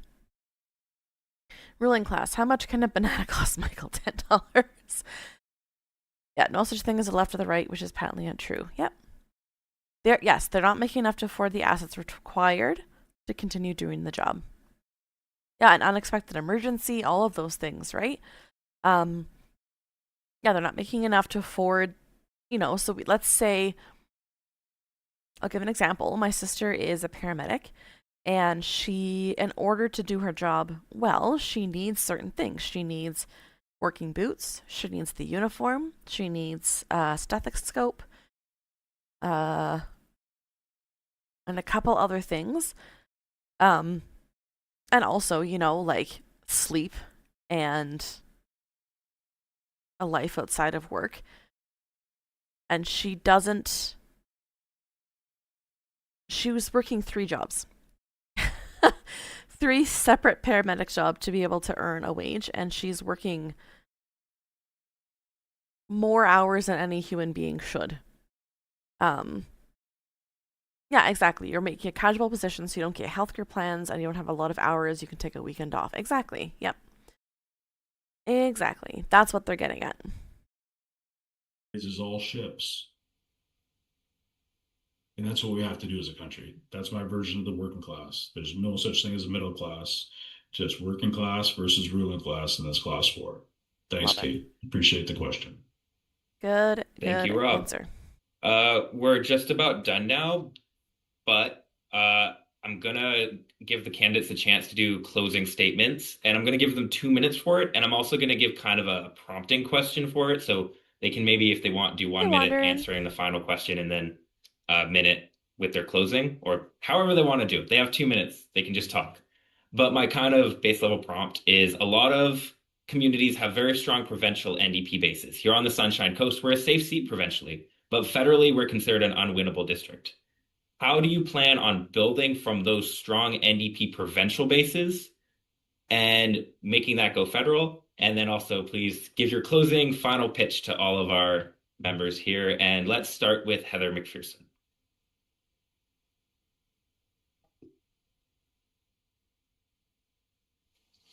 There, did that unmute me? There you go.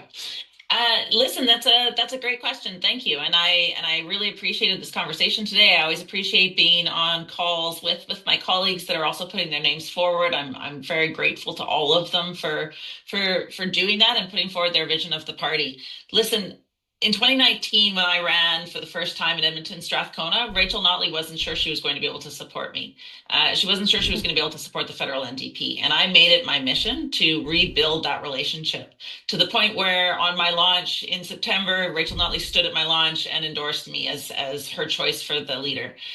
We need to rebuild our party. We need to rebuild our relationships with our provincial counterparts, because you're right, across the country, the provincial parties are doing very, very well, and we have to stop being an anchor for them. We have to be working together to support them, because the things that we believe in now, and I understand it's not 100% that we always all believe the same thing, but the things that we do believe in as New Democrats, the idea of taking care of your neighbors, the idea of taking care of our planet, of taking care of our healthcare system, of ensuring that our communities are built in a way that everyone can thrive, that we have a role in the world to build a more peaceful planet for everyone. Those values that make us New Democrats, those are the things we need to be working together on. We need to be standing strong, because Canadians need that. My proposition for this leadership race is that I want to win.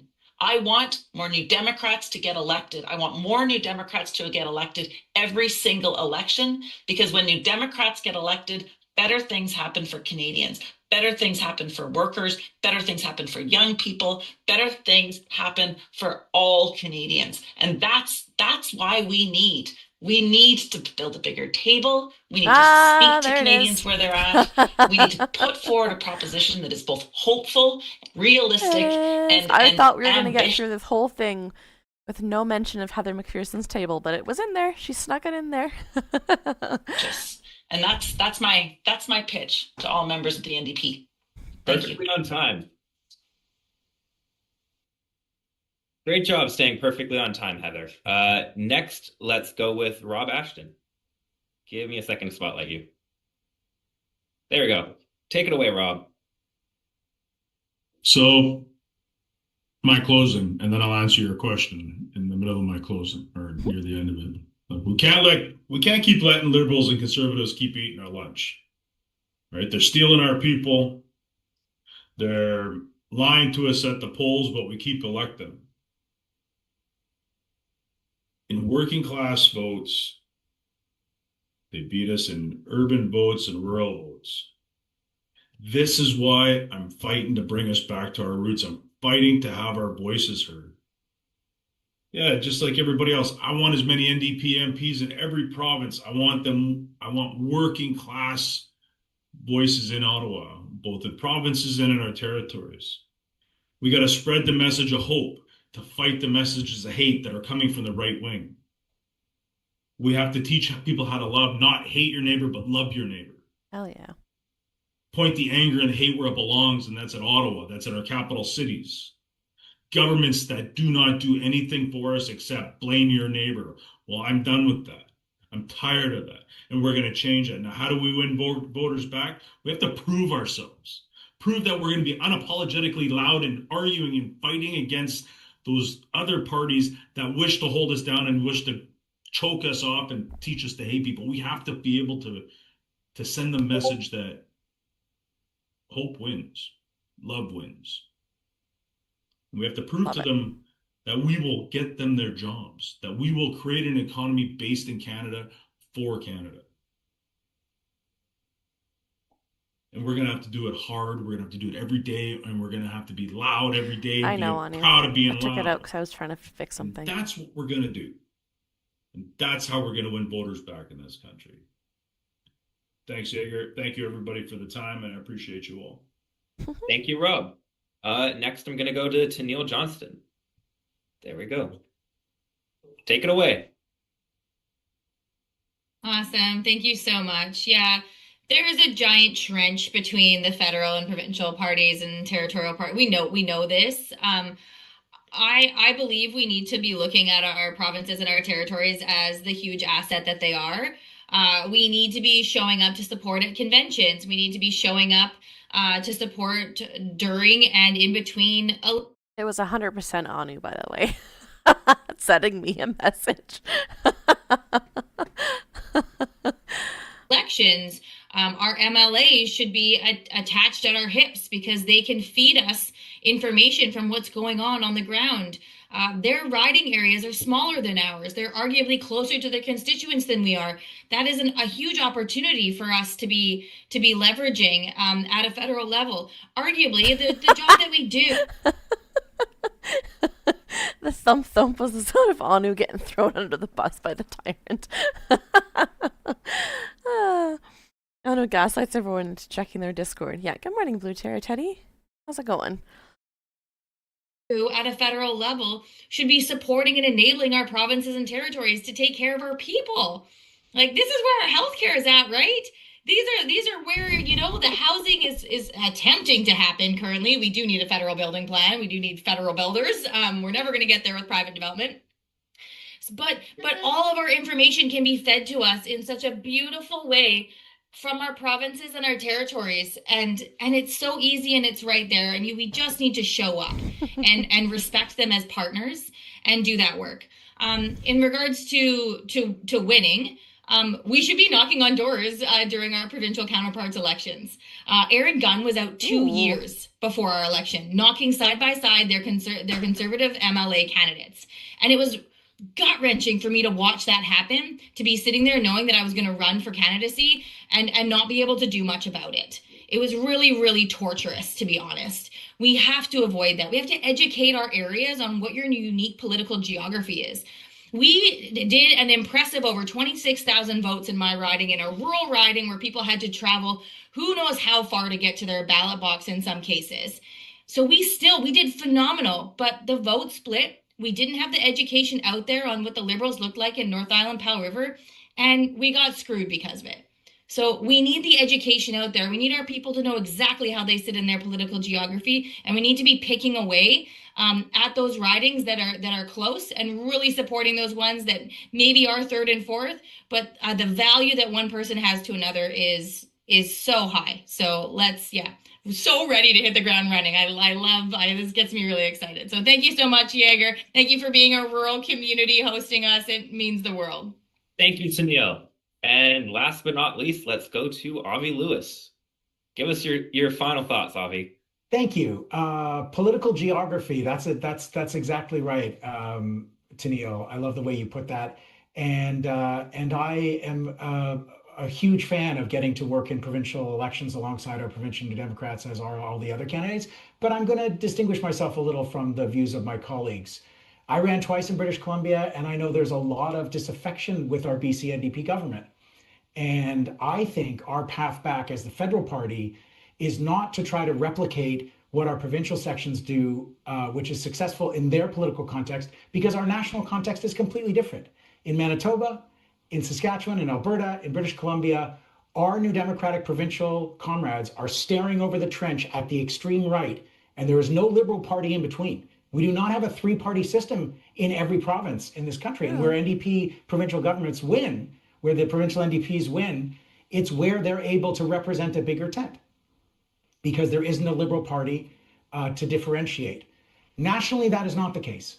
And so what I've been developing on our campaign, and I took a big stand against LNG this past week because the Sea-Lisms project is a nightmare for a lot of people on the North Coast, and a lot of people throughout this province, and a lot of people in this country who do not believe that we should be expanding fossil fuels at all, especially for an American-owned and operated project where the infrastructure is built in Korea, and there are Trumpian billionaire bad guys who are actually benefiting from LNG in British Columbia. We need to be able to say to our BC NDP government, we love you, we support you, we're proud of you on the North Coast tanker ban, we're 100% in on that. I know the captions are trying their best, but they're definitely not the best.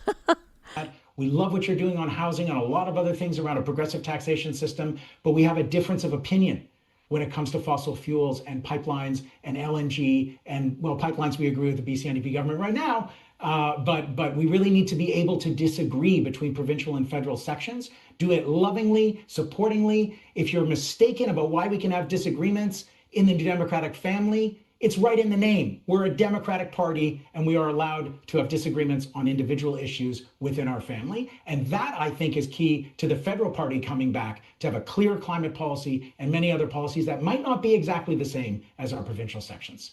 Thanks, everyone, for coming. This was a wonderful meeting. Sorry if we were a little burned out after 2 hours of Saskatchewan, but the coast brought us back to life. You could see that. Thank you. Thank you, Avi. Before all the candidates leave, I wanted to say thank you all for coming. I would also like to remind everyone watching the video, there is a fifth candidate, Tony McQuail, who unfortunately wasn't able to come today, but I would encourage everyone to check out his website and social medias and past speeches. And yeah, just everyone say hi to our candidates, say hi to our people that came. Hi, everyone. Nice to see you all. Yeah, thank you all for coming. And now we're going to let our candidates go. Yeah, we'll let the candidates go and we'll move into just the local members portion of our AGM. So long, everyone. Thank you, everyone. Thanks, Jaeger. Thanks, Thanks, guys. Bye, See folks. you. Bye. So yeah, that was the first sort of thing that I wanted to cover today. Definitely not a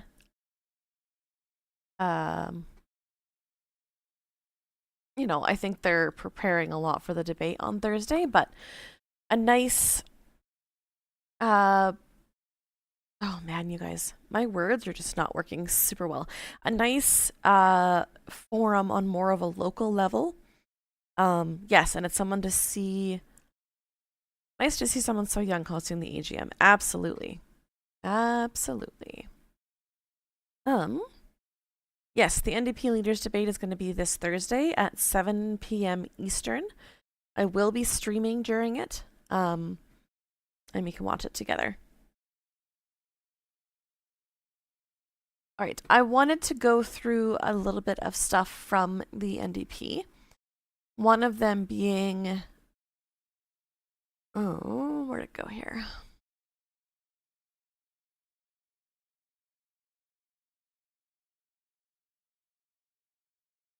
Here. When it comes to the question of LNG, I want to be really clear. I'm a British Columbian NDPer, and I am very grateful for our NDP government in this province. But when it comes to LNG, so many of us are heartbroken, we are utterly mystified, and we are frankly enraged at the fact that our NDP government is going full bore on this fossil fuel. The Xela Sims project, re-announced by Carney this week, should not proceed, in my view. Absolutely not. It's US owned and operated. The backers of it are Trumpian billionaire bad guys. And like many BCers, I'm totally opposed to it. You know that companies and governments have for a long time peddled the PR spin that natural gas is a bridge to a clean energy future. The bridge is burning. It is no kind of bridge. Methane is the most potent greenhouse gas in the next 20 years when we must make this societal shift. It leaks at the fracking site. It leaks at the liquefaction site. It leaks when they're putting it on the tankers. We must choose a different path. This is no bridge to the future. And we can't just oppose conservative or liberal projects like this. We need to have the bravery to say to any government of any stripe that is building new pipelines and new fossil fuel infrastructure, this shall not pass. Now, here's the thing. We're allowed to disagree within the NDP family. I'm fighting for a federal NDP that will be utterly clear on climate, and that means getting off fossil fuels, protecting workers, and protecting our shared future. And at the same time, I support and appreciate and love the BC NDP government for everything that it's doing on housing. We got $10 a day childcare in this province. BC is always the first on those expansions of the social safety net. We got free post-secondary tuition for youth in care. We're making the tax system more progressive in BC. And I feel more than one thing at once, like we all do. We can have conflicting feelings and positions together. The problem is the establishment media is waiting to pounce on any disagreement, to declare circular firing squad on the left, NDP family fight, etc. We're not going to let them do that. We are allowed to have respectful disagreements within the NDP family. It is a democratic party. If you're confused, it's right there in the name. I love it. When it comes to the question of LNG, I want. So that is one. The other is. That's the same one. Yeah, it is awesome. This is something he just put out this morning. The public options to stop price gouging. Let's see if he's got the full thing out on here. There we go. In so many sectors, the market's failing us. 5 banks control our finances. The cost of living demands bold solutions. Public auto insurance in Manitoba. The agricultural land reserve to protect food security. Public telecom. And of course, Medicare. Our party has created public institutions that continue to make people's lives better. Public option for groceries. Public telecom providers. Million public homes, postal banking, and a public pharmaceutical manufacturer, which I don't think Danielle Smith wants, but you know. That's a whole different kettle of fish. All right, I am going to take a quick break just so that I can set up the next portion of our stream. Everyone stand up, go get a drink of water, and we'll be back here in 5. See you guys in a minute.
Conservative MP Jamil Jivani kicks off his Restore the North tour of university campus.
Your cat's like the BRB screen.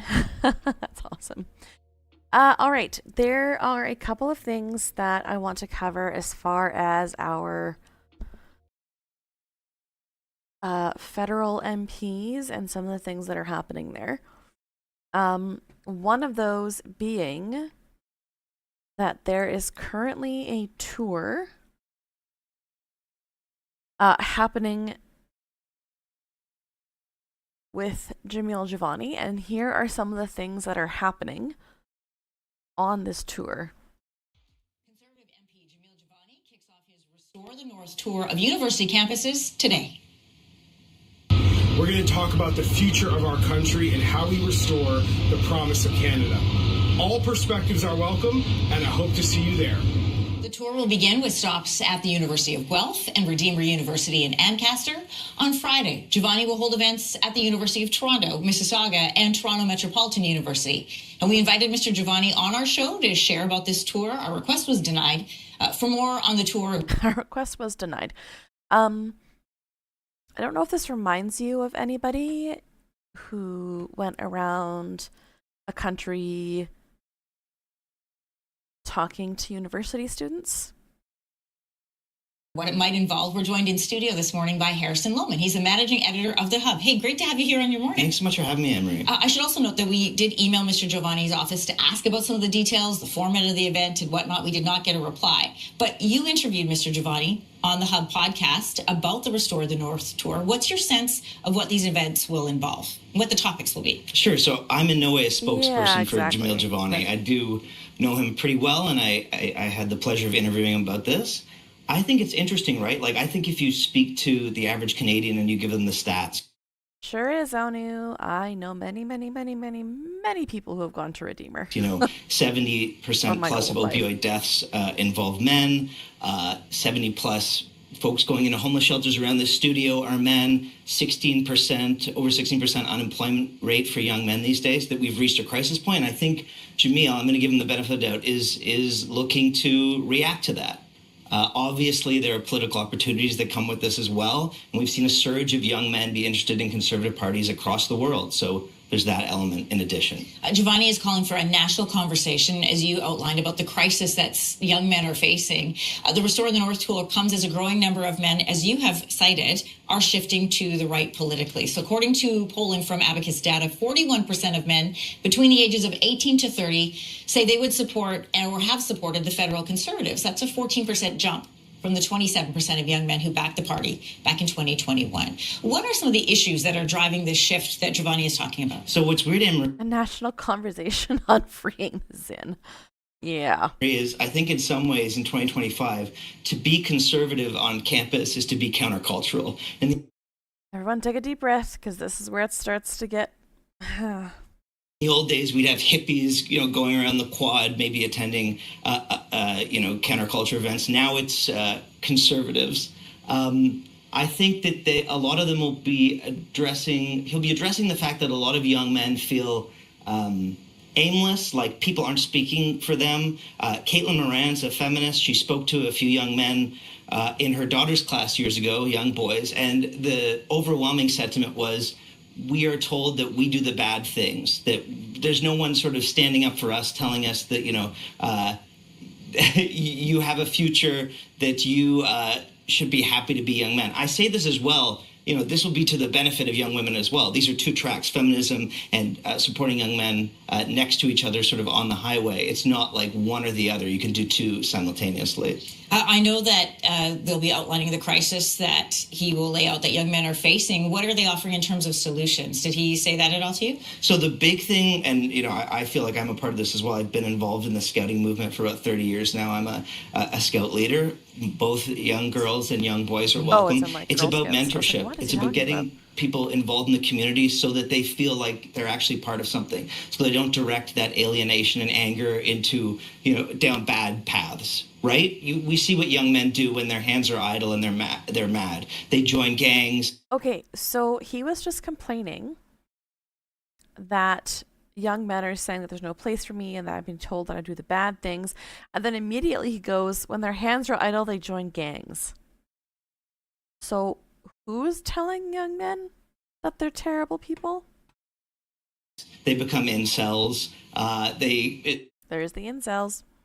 In the worst cases, become terrorists. We don't want that to happen. It's in all of our interest to make sure these young men feel wanted, like they're contributing members of society, and that they don't, and this is what we're seeing, fall into nihilism. The idea of being, why should I contribute to this thing if you're not going to help me, if I'm never going to be able to start a family, never going to be able to own a home, and all you have to say to me is, wag your finger at me and tell me I'm the problem. Is the outcome from doing a campus tour like this then just to give an avenue of being heard, or is it to offer solutions? What would be the driver? What would be the main point of an event like this? So I think this is the opening salvo. Jamil Giovanni's written a book on this stuff. He's not just some politician spouting off. Yeah. He's interviewed tons of people about this. His book is called Why Young Men.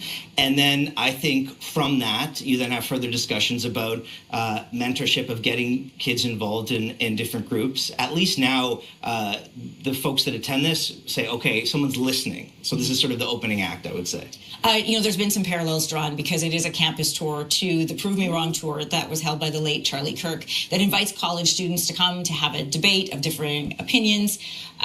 When we see a campus tour like this, why is campus the place to hit? Especially, as you point out, if there are people on campus who feel like to be a conservative viewpoint is to live counterculturally, why is the campus the place to go? Well, I think overwhelmingly, young kids today, campuses have become very progressive, and if you're on the right, you would say they're shutting down your speech. So to have a conservative MP come and say, okay, let's talk about this, I want to have a dialogue with you, I think that's freeing for some young people. So I think it is the place to be. Obviously, there's echoes of Charlie Kirk here.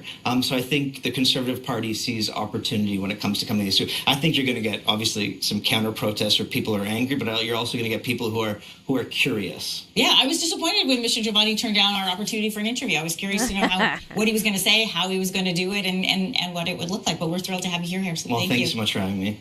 All right, Harrison Lohman, Managing Editor of The Hub. Always welcome here in your morning. Thanks. All right, so that's sort of the overall. This is from a month ago, and he's now done a number of these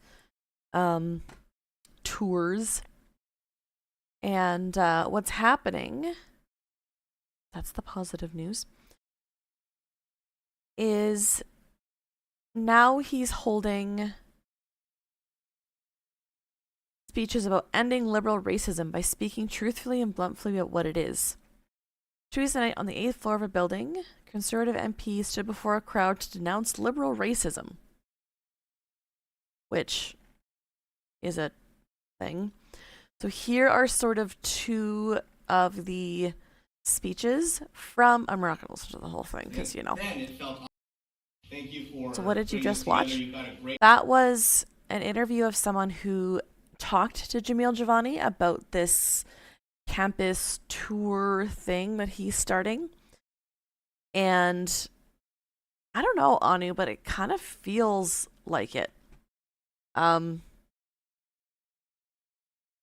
yeah, this is one of the speakers at an event. Great crowd of people here together, staff. Oh, that's very quiet. Do we have a volume? Elected people who care about the country. And as you know, this is going to be quiet. Do you want to turn your headphones up just a touch? The language that you raised is controversial. What is liberal racism? Well, for me, it starts with three multis: multiculturalism, multigenderism, and multilateralism. Three ideas that claim to expand freedom, but each one strips something essential away. Multiculturalism denies individual dignity. I went to his website and every single link sends you to a form to send in your info. Yep. Genderism denies biological reality, and multilateralism denies the nation state itself. So in this multiverse, if you will, multiverse, narcissists and nihilists, truth disappears and only ideology remains. So let's start with multiculturalism and the denial of individual dignity. Yeah, and that's why I wanted to point this out. It's just echoing some of the stuff that we're seeing out of the States that's so extreme. It's happening here. Also, welcome, Palace. Welcome. Oh, there we go. We were told multiculturalism celebrates differences, but what it actually produces is managed identity. People are sorted into categories and their stories become political tools. 5 years ago, this very month, in the Toronto Star of all places, Jamil Javani, Kaveh Sharuz, and I wrote that true diversity means the freedom to think for yourself. Back then, it felt obvious, don't you think? Today, it feels outright rebellious. Let me share some of what Jamil and I wrote 5 years ago. Oh yeah, this is all conspiracy theory stuff, absolutely. In 2016, when delivering Howard University's commencement address, President Obama reminded students, there's no one way to be black. Take it from somebody who's seen both sides of the debate about whether I'm black enough. There's no straitjacket, there's no constraints, there's no litmus test for authenticity. Since then, a tidal shift has taken place across Western democracies with growing hostility towards members of minority communities. It really does arrest Bold Atlantic. They're using all of the right trigger words though, hey? To make it sound like they're saying something correct. Heterodox or alternative viewpoints. Obama's message, once uncontroversially mainstream, is at odds with the current rhetoric of many progressives. U.S. Congresswoman and proud member of the Squad, remember them, Ayanna Pressley, famously said that Democrats do not need any more black faces that don't want to be a black voice, or any more brown faces that don't want to be a brown voice. What? Representative Presley's phrasing may have indeed been odd, but her point was clear. Historically marginalized people should only be included when they say what she wants to hear. Tragically, this view is not limited to the political fringe. President-elect Joe Biden uttered in an interview, "You ain't black if you don't vote for him." This suggests that progressive and liberal. I'm gonna be as bold as to say that this shift in rhetoric to even further embrace U.S. style rhetoric is a tone-setting operation. Yep, they're trying to rile up their base using logical fallacies, and using weaponized cognitive dissonance. Absolutely, they are. It's fear-based tactics, right? Liberal advocates of diversity and inclusion may not grasp what a truly diverse society entails.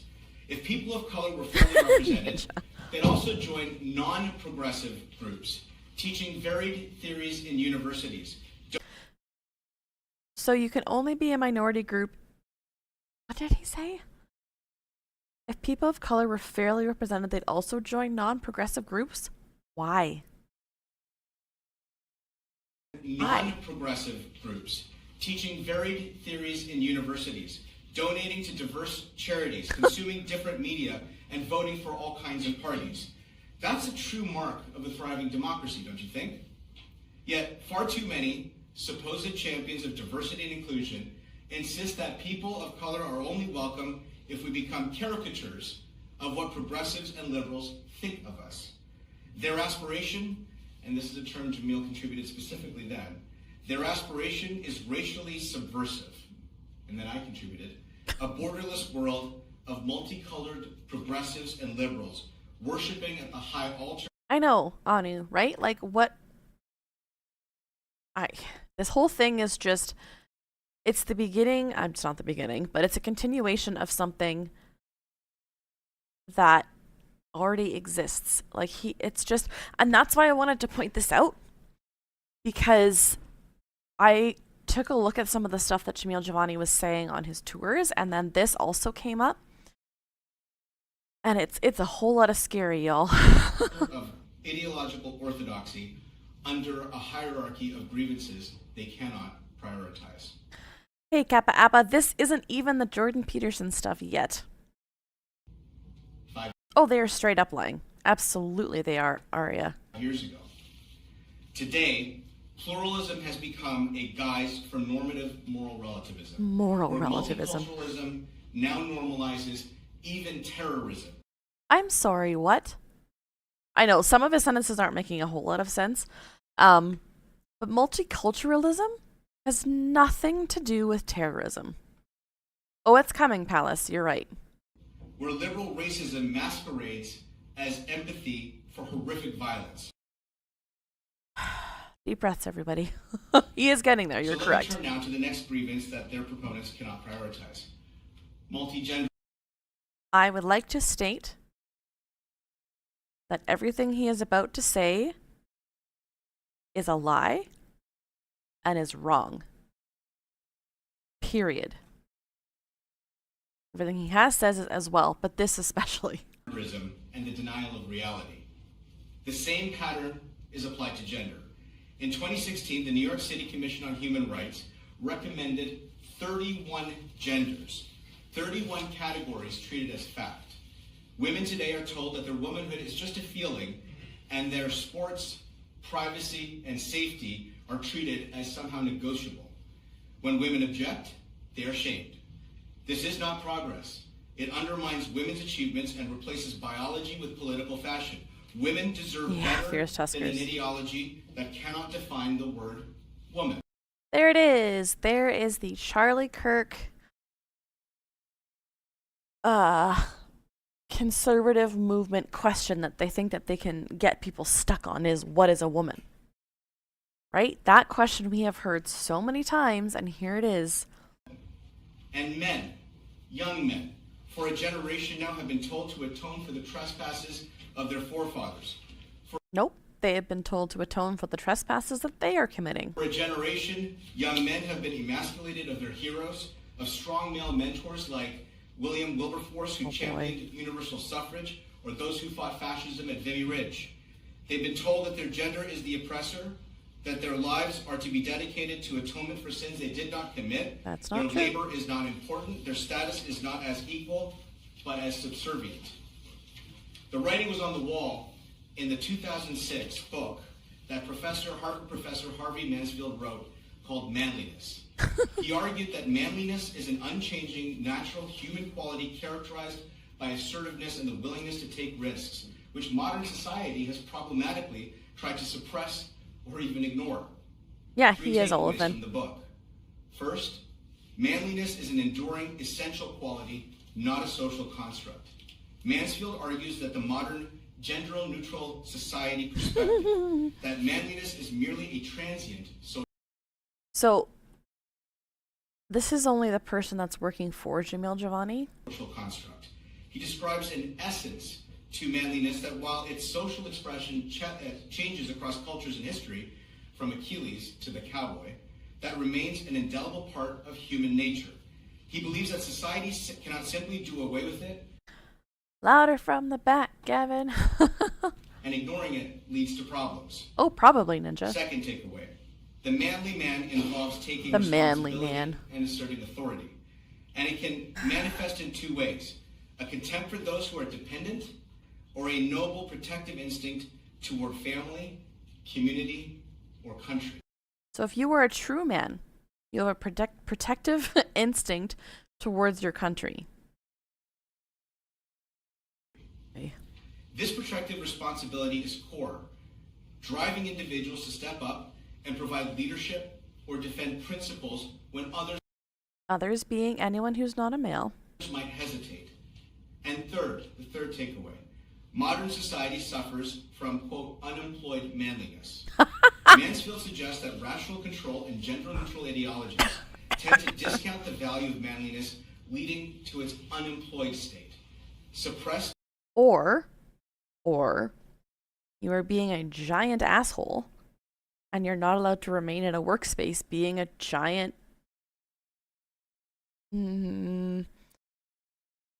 asshole. It reappears frustrated, destructive outlets, gang violence, extreme sports. Extreme sports. I forgot that nationalism is required to be a man. Yeah. Coward pushing a party line while failing to stand up for mothers, sisters, daughters, and partners. Absolutely. Also, like, the amount of things that they're blaming on this is wild. It is not society's fault. Let me try that again. It is not the wave of equality on you. It is not the fault of a progressive movement that men are joining gangs and violence and extreme sports and absent fatherhood. Or absent fatherhood. He advocates for society to channel manliness into honest and honorable employment like statesmanship or civic engagement. There is the nationalism. You have an instinct to protect the vulnerable, not because I'm a man, but because I'm a human with a family. Yep. I know, what's this extreme sports thing? You can still have a father and be shitty. Absolutely you can. Nope, please do, Anu. It's all good. That's what we're trying to do here, is just get through it. So now to the third multi in the multiverse of narcissism and nihilism. Aye. Multilateralism Irony? and the denial of nationhood. Ugh. These same ideologies of liberal racism domestically shapes the view of the world itself. Real cooperation between nations is replaced with post-national theories of worshiping at the altar of something they call multilateralism. A generation now worships the United Nations. What? I know many people on the left who do not in any way agree with the United Nations. Who is worshiping the United Nations? Again, fear tactics. But let me turn to somebody that might be surprising to you, Dr. Janice Stein, a dear friend and wonderful friend, and founder of the Munk School of Global Affairs at the University of Toronto. On a podcast we did together recently with Steve Bacon, she decried this idea. Bewildered, she described multilateralism as a nonsense ideology centered around a convention center with nice hotels and nice restaurants. So let me follow her lead. In multilateralism, patriotism is treated as outdated. Borders are treated as suspicious, and national identity is treated as apologies. It is critical to the liberal narrative that history be rewritten. Also, can I just say that the liberals are not saying any of this? Like, liberals does not mean, certainly the liberals we have now, are not saying any of these things for sure. Manly men are those who aren't afraid to be themselves, to feel, cry, and love, to show platonic love, to take care of the weak and vulnerable, not being afraid to be weak and vulnerable. Manly men are good role models to others and to show others the world is not against them, and that they should what they feel is valid and not how they act out. Manly men show others how to healthily cope and deal with their emotions and don't shame them when they slip up. Absolutely. All right, we're going to stop listening to him because we have a whole other one to listen to. So this is the National Forum. That was you, friend. That wasn't me. The National Forum to End Liberal Racism is what they called this.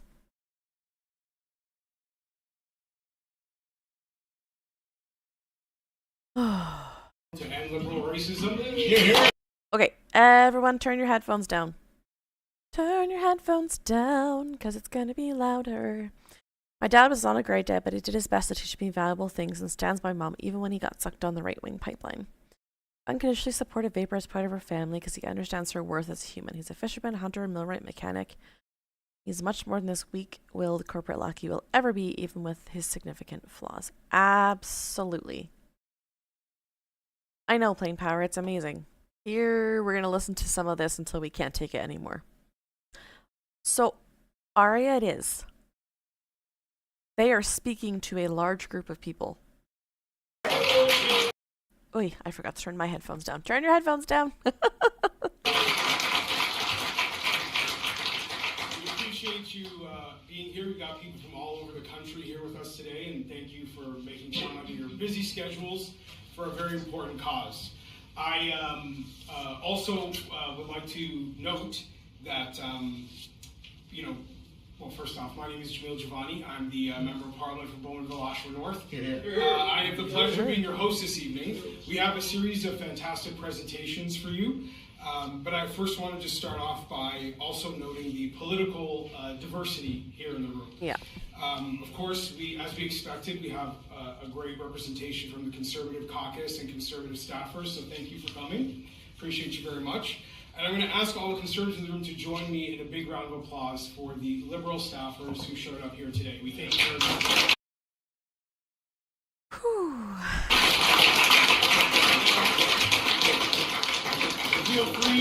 Feel free to enjoy a complimentary Bud Light. Of course they're drinking Bud Light. Could they be any more of a meme of themselves? This is cultural outreach. We made an effort to make sure you could feel at home. Wow. Wow. Wow. And we commend your strong act of solidarity and allyship. There are a couple of Liberal MPs who did RSVP. We'll see if they show up, but I certainly do hope that they make it here today.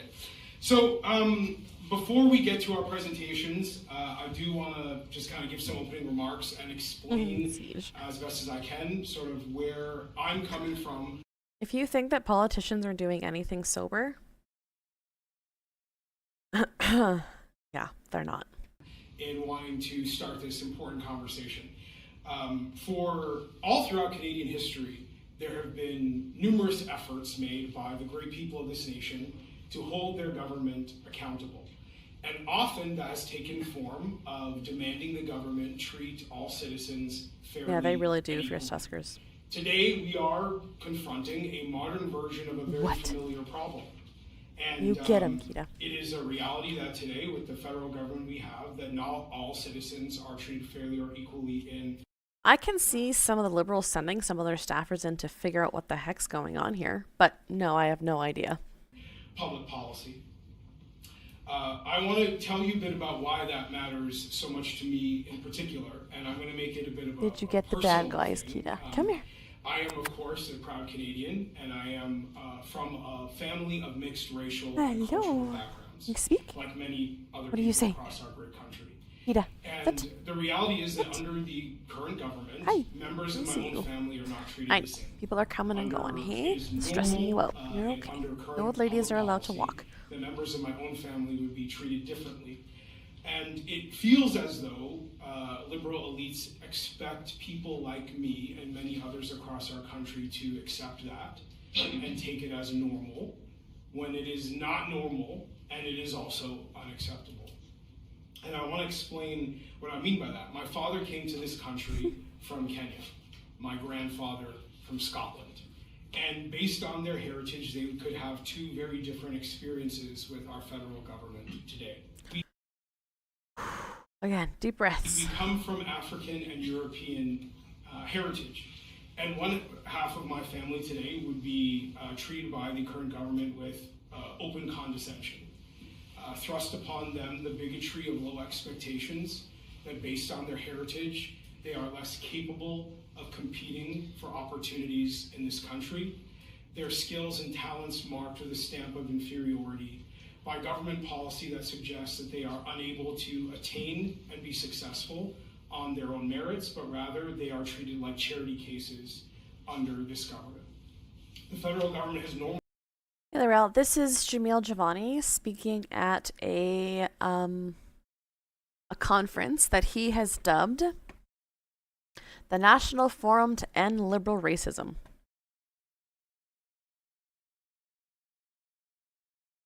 Is he going to say anything about specific? Oh, probably not, because that would require truth. Alice. The idea that someone who looks like my father or other members of my family would have to disclose their racial identity in order to get a job opportunity or in order to qualify for admission into a government program. Of course, the underlying assumption behind that being that they would not be hired on the basis of their own merit. This is something that has been offensive for decades. Here they go, complaining about... Yeah. We have known this to be a wrong way of treating people and stamping people's heritage for quite some time. And then today it is presented to us as if it is a novel idea. An old form of stereotyping and discrimination. Yep. Presented to us today like sampling a pop song from the 1970s and telling us it is a new tune. But we didn't like this tune in the 1970s. What is happening right now? We are correct to say we don't like it today. The other half of my family, also affected by these same DEI policies, but in a different way. The half of my family of European descent, openly discriminated against by the government they pay taxes to. Openly and blatantly excluded from job opportunities by the federal government. Openly and blatantly excluded from government programs. This cannot be seen as normal, and yet it has been the norm in Ottawa for quite Absolutely, Palace. some time. To give you a practical example, if oh, here's one. Let's see. My father and my grandfather, two men in the same family, two men in the same family tree, two men without whom I would not be standing here today. If they both applied for a job with the federal government, they could be hired based on completely different criteria and also potentially fired based on completely different criteria. Oh, not an example, just a hypothetical. That's not normal. But that is what is presented as normal to us in this city, in this bureaucracy on a routine basis. I consider it to be a warped way of thinking, that two men who could have Christmas dinner together or be together at a family barbecue in the summertime could be treated so differently by the government that is supposed to represent both of them. Two men, by the way, who are citizens of this country and therefore should have equal standing and be treated the exact same way by the government that they pay taxes to. Now, today at the National Forum to End Liberal Racism, we offer an alternative. We provide a vision for our country that we believe is more unifying. A vision for our country that would lead to more prosperity for all citizens. And we stand, as we offer that vision, on the foundational belief in meritocracy and on the belief that the federal government simply needs to stop trying to control and manipulate the people of this country, but instead create an environment where people are able to live up to their potential based on their skills, their talents, their abilities, and their work ethic. We also believe that we must restore the value of Canadian citizenship, and that citizenship should be a common bond between all of us of different backgrounds. And on the basis of that bond, we are able to be equal participants in this society. Yeah, Nick, exactly. No, I use the language liberal racism, and obviously it is a controversial term, but I use it because I want to make clear what I think we're trying to oppose when we talk about DEI. There it is. We often, as conservatives, embrace the language of our political opponents. You can find many examples of that. You know, MAID and euthanasia, for example, being one. where we adopt the language of the people who are putting forward policies that we actually fundamentally disagree with. And when we say things like DEI, we are, again, using the language of people who are putting forward policies that we oppose. When we call this what it is, which is a repackaged form of old bigotry, old discrimination, old ideas, I think we highlight that we are, in fact, standing on the right side of history here. No, you are not. So I stand today to oppose liberal racism because I am a believer in the Canadians across our country for minority communities, their talents, their abilities. I believe that and hope that we will not settle for the 3 letters offered to us by liberal elites, but rather know that we can earn the entire alphabet from A to Z. That we should not be treated as charity cases, that we are completely capable people, and it should not be normal for someone to look at us and say, because of our heritage, we need standards to be lowered. Who is doing that? We should be empowered to live up to all the great things that we can do.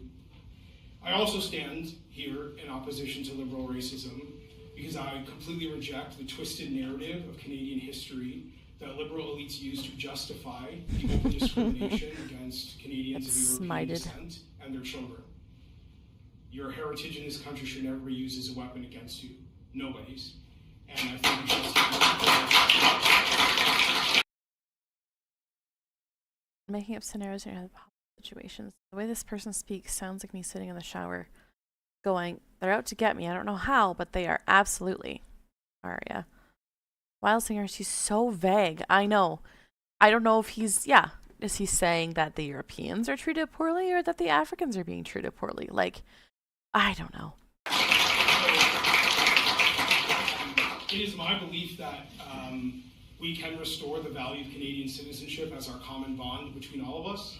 It's also my belief that together we can end liberal racism by speaking very truthfully and bluntly about what it is and highlighting the ways that it manipulates our society and divides people against one another. I thank you all for being here today. I'm very excited about our presenters and what we have to hear. God bless you. God bless Canada. Let's rock and roll, everybody. Yeah, so that happened over the weekend. Please share with us your questions, concerns, and personal experiences with liberal racism. Just, just your email and your first and last name and your phone number. Yeah, he gave, whether it's true or not, he gave no examples. Yep.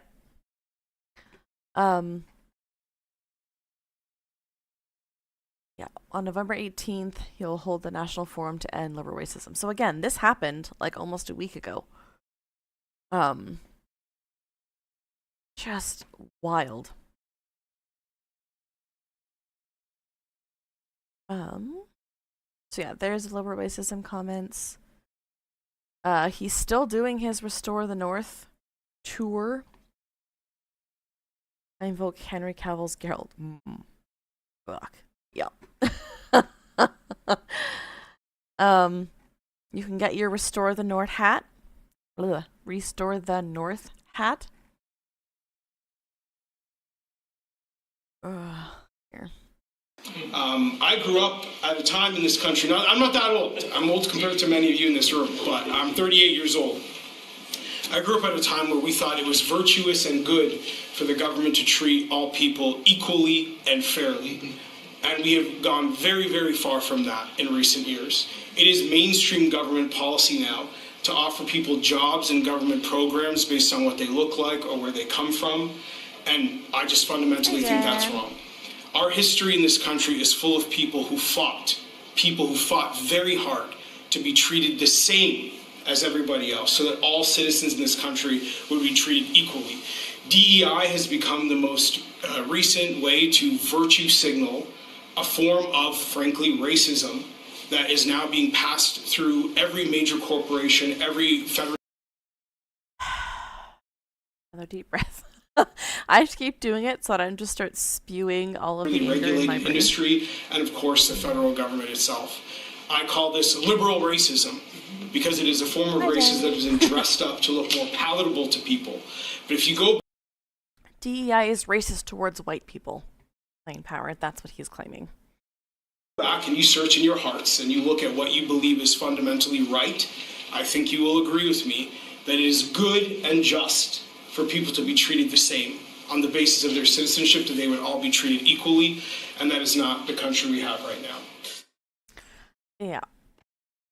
How much do his trucker hats cost? Good question, because it is an enormous amount. With a minimum, well, it's not enormous. He's not. Plain power, he's not. With a minimum $35 donation, you'll receive a complimentary hat delivered to your house. I grew up at a time. Looking forward to enjoying a Bud Light in solidarity with this evening's National Forum to End Liberal Racism. I don't understand that.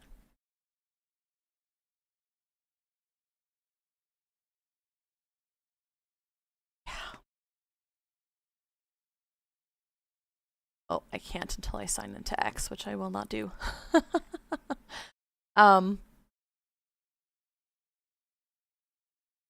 Yeah. Liberals want to hire based on DEI. They want to fire based on DEI. The savings identify, but the government understands that transitions can be difficult and is committed to minimizing hardship for the federal employees while also protecting diversity in the public service. Yeah, you got to give him your address too. Yep. So he made a joke in his video. I don't know if you caught it, but they brought the Bud Light so that the liberals would feel welcome to be there. They made it a joke.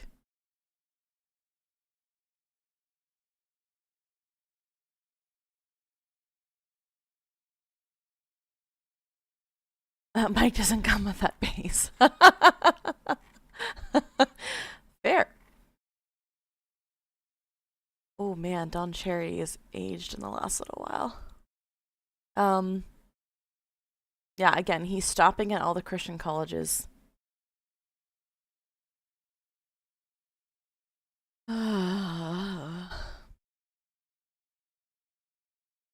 Looking forward to hearing.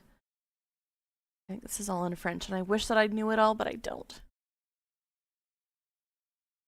Forgot they got RFK Jr.'s brainworm. Yeah, something, because this is... And on that note, I'm going to remind y'all of a Commons petition that I would highly encourage you to sign. This petition ends on November 27th and is specifically calling for members of parliament have been accused of making important statements that are false and without evidence. Misinformation that is a growing threat to the proper functioning of democratic process. A mechanism is needed to verify MPs' public statements to maintain trust in our governing body. More Americans toggle to the parliament. Conservative leaderships. Yeah, it is. They're going to try and one-up each other with crypto-fascist statements. Yeah. Jamil is advocating for a return to old white men in positions of power. Yeah, basically playing power. It's such a bizarre thing to watch. Artificial intelligence is amplifying misinformation. Tournaments in the states demonstrate the dangers of not addressing this problem. And the Constitution, entitled Model for Political Honesty, is created by the Welsh government. It will bring forward legislation for the disqualification of members and candidates found guilty of deliberate deception. Deception. So, if you have not yet signed this, please do. Yes, it's got 43,000 signatures.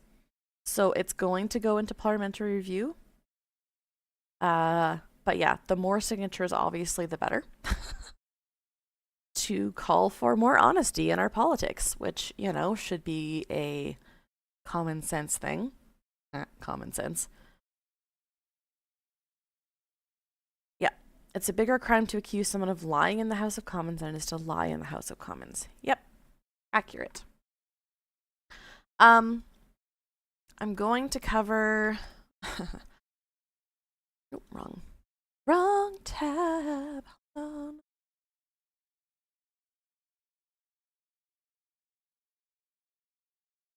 The UCP would self-destruct. Yeah, kind of. I'm I'm going to cover a couple things from Alberta, and then we're going to switch over to Ontario and some of the wild things that are happening in Ontario today. Speaking of, oh, that's me. Speaking of Jordan Peterson, I will turn the volume down, but she is going to be louder than those other two were, just so y'all know. When regulators begin disciplining people for simply speaking their mind on their own time, that's overreach. And at its worst, it becomes an outright threat to free expression. Alberta's latest legislation taking aim at how professional bodies limit free speech. Its proposed Regulated Professionals Neutrality Act, limiting groups like Alberta's College of Physicians and Surgeons or the Law Society of Alberta from... Jamil had so many interesting things to say in folding laundry after it came out of the dryer. Yeah, so just, yeah, this is infuriating. Disciplining members for expressing opinions while not on the clock. There are some exceptions. For example, the comments cannot threaten violence or misuse the professional's position with an intent to harm. So sometimes it's hazy where the workplace ends and the personal life begins. These cases are cropping up because of the ubiquity of social media where regulated professionals are chiming in on hot button issues in the new digital public square. 2 years ago, Dr. Jordan Peterson, a clinical psychologist, podcaster, and author, was disciplined by Ontario's College of Psychologists for a series of online comments, including statements about transgender actor Elliot Page. It wasn't really about incorrect information. In fact, it was more about the tone which he made his statements, which they viewed as unprofessional. And I believe they used the words dishonorable and degrading as well. So they're literally making a law, and it's being colloquially called the Jordan Peterson Law. Peterson was ordered to undergo a media training program in order to keep his license. He eventually agreed after the Supreme Court refused to hear his appeal. Fear of similar discipline, the Premier believes, has kept medical professionals from speaking out in support of a recent Alberta law. Yep, former clinical psychiatrist. Very, very important distinction. Limiting access to transgender medical care. We spoke to many professionals who were afraid to put their names in the public realm, not only due to the threat of public cancellation, but mainly due to fear of losing their professional status or their livelihood. The Canadian Medical Association, whose code of conduct is enforced by Alberta's regulator, is currently challenging one of the province's transgender laws in court. Heather Yurex West, Global News, Calgary. So yeah, that happened. There's a lot more information on that, but there's only so much Alberta terribleness that I can handle for one day. Yeah. Absolutely, Anu. Apparently this just happened this morning in the Ontario House of Commons. There's Doug Ford. Hold on. Do it, lady. Hey, Tay Mater, thank you for the follow. No, please, that's please correct, Gavin, that it's an important distinction for sure.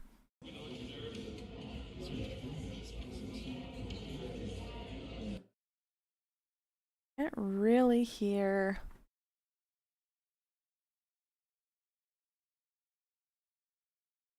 Can you guys hear anything? Oh, oh my goodness, y'all.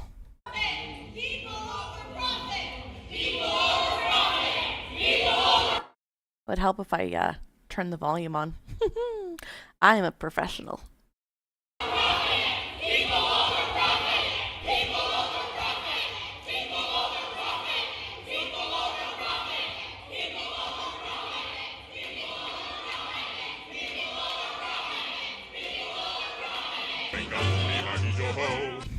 Taking a drink of tea.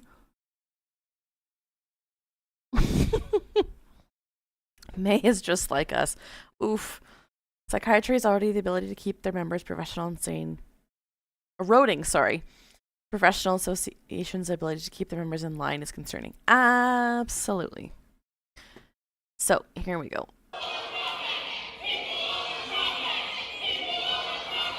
I know.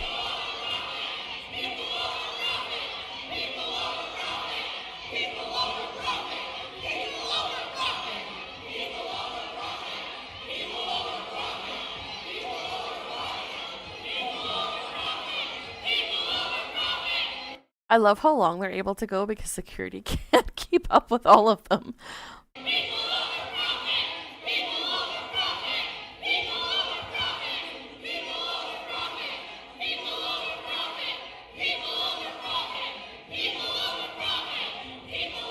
They did spread out. Yep. There he is.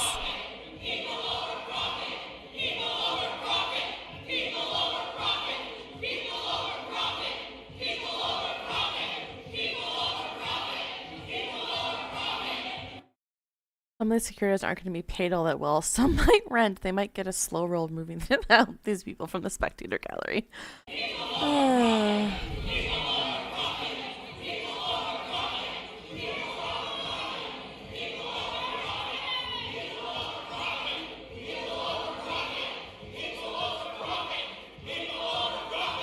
Yeah, they do have a huge legislature. Yeah. That's a lot of white guys in blue suits. Welcome to the Ontario Conservatives. Shane!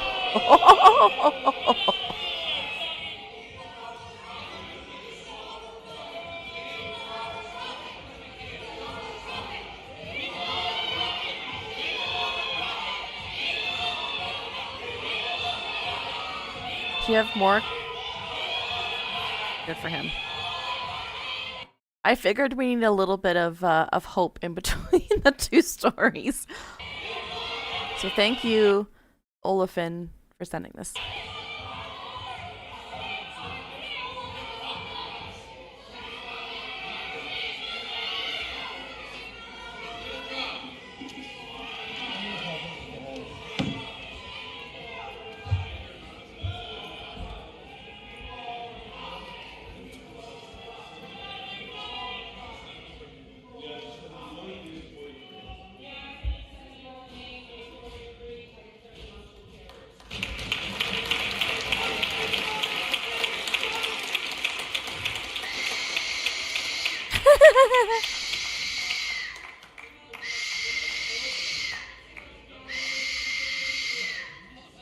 Maybe should have got a better whistle.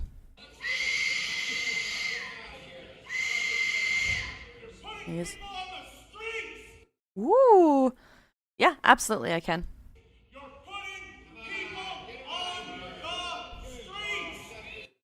This was in the Ontario legislature because today they are voting for Bill 60.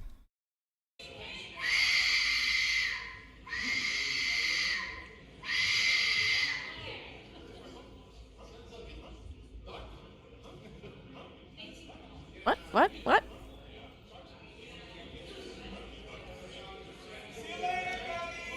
See you later, Dougie.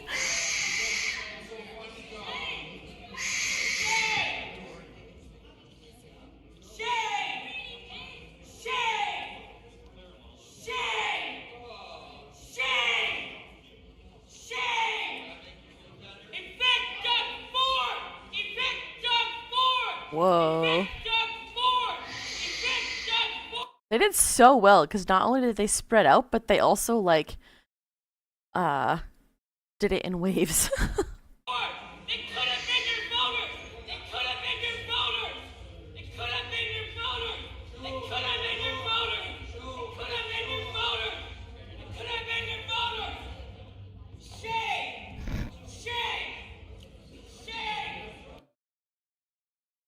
There you go. So that happened this morning. Here is a link. He does look a little scared. I mean, I will say this. I am not a huge advocate. How do I say this? I think that's an excellent way to do this. That's what I meant to say. You know, when we talk about political violence is never the answer. This isn't political violence. This is making your voice known. Okay. And also coming out of Ontario, oops, we've got all kinds of bills happening in Ontario right now that are, without advocating or endorsing it. Yes. Thank you, Dan Harris. Correct. That's a controversial piece of legislation that gives Ontario's education minister. Hold on, I'm talking. Yes, I would never advocate or endorse it.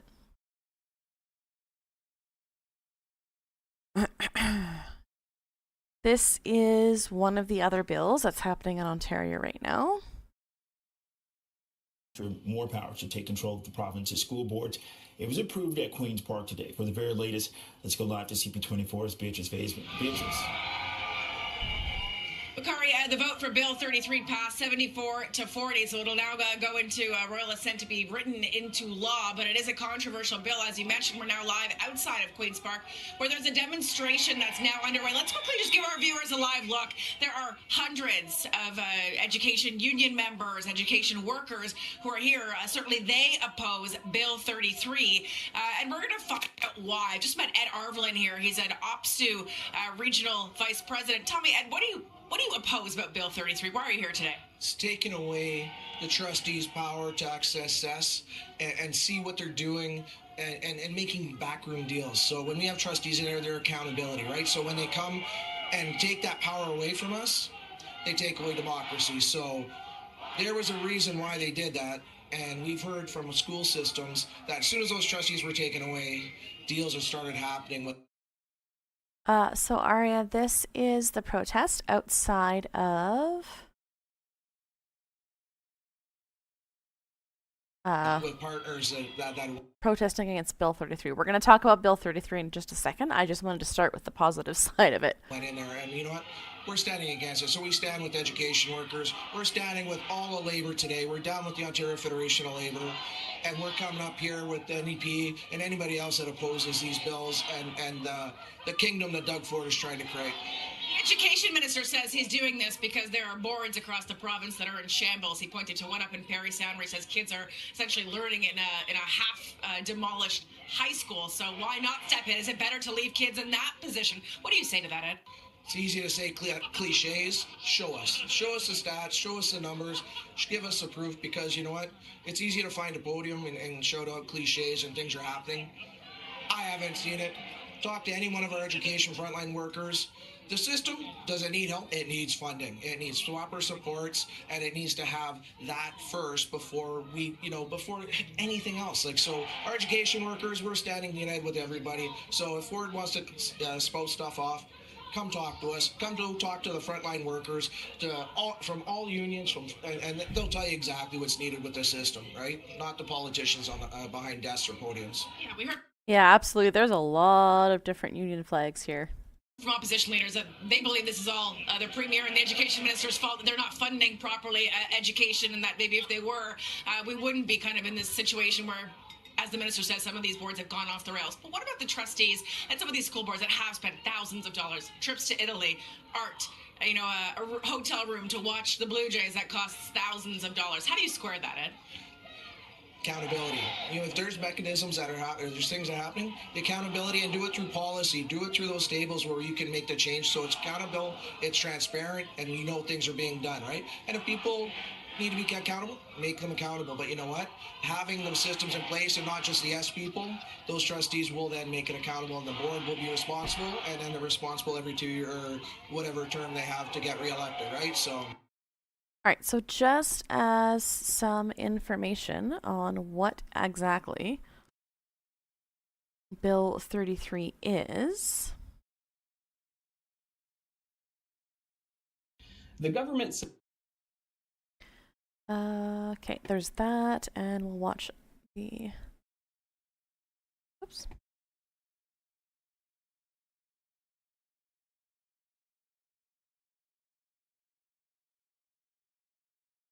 All right. Ontario's Legislative Assembly voted to pass Bill 33, formerly known as the Supporting Children and Students Act. Remind you of anything? They will allow the government to more easily put school boards under investigation if Ontario's education minister has concerns about a matter of public interest. This can include whether or not school boards and directors are carrying out their duties under Bill 33. Gives the education minister the control and charge of school boards if they do not comply with the minister's direction. So not you know, all these conservative governments that talk about how little they want overreach. It's just pure government overreach constantly and new ways of doing it. Yeah. In schools would protect students and build trust. But others say the school resource officer program wouldn't address the root cause of violence and would make some students feel unsafe. So what does the data tell us? I got insight into the program's pros and cons from Leanne Cole, school trustee for Mississauga Wards 1 and 7, and David Bosvelt, co-founder of Peel Black Collective and Black Education. Yes, the government wants more control over over the decisions of the school boards. Fund empowers, and a human rights educator. David, Leanne, welcome to the program. How are you guys doing? Great. Trans rights are human rights. Hell yes. All right, we're going to start off with Bill 33, right into it. The Ontario government's Bill 33, the Supporting Children and Students Act, calls on school boards to implement School Resource Officer, SRO, program. Yeah, unless it's our guys, then it's fine. So not only, we should maybe just look at the bill quick before we keep going here.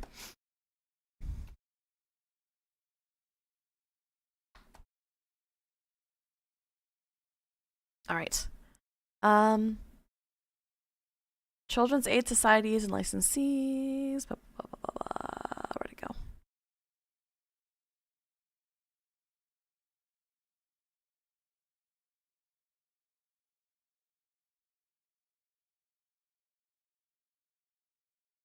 Hold on.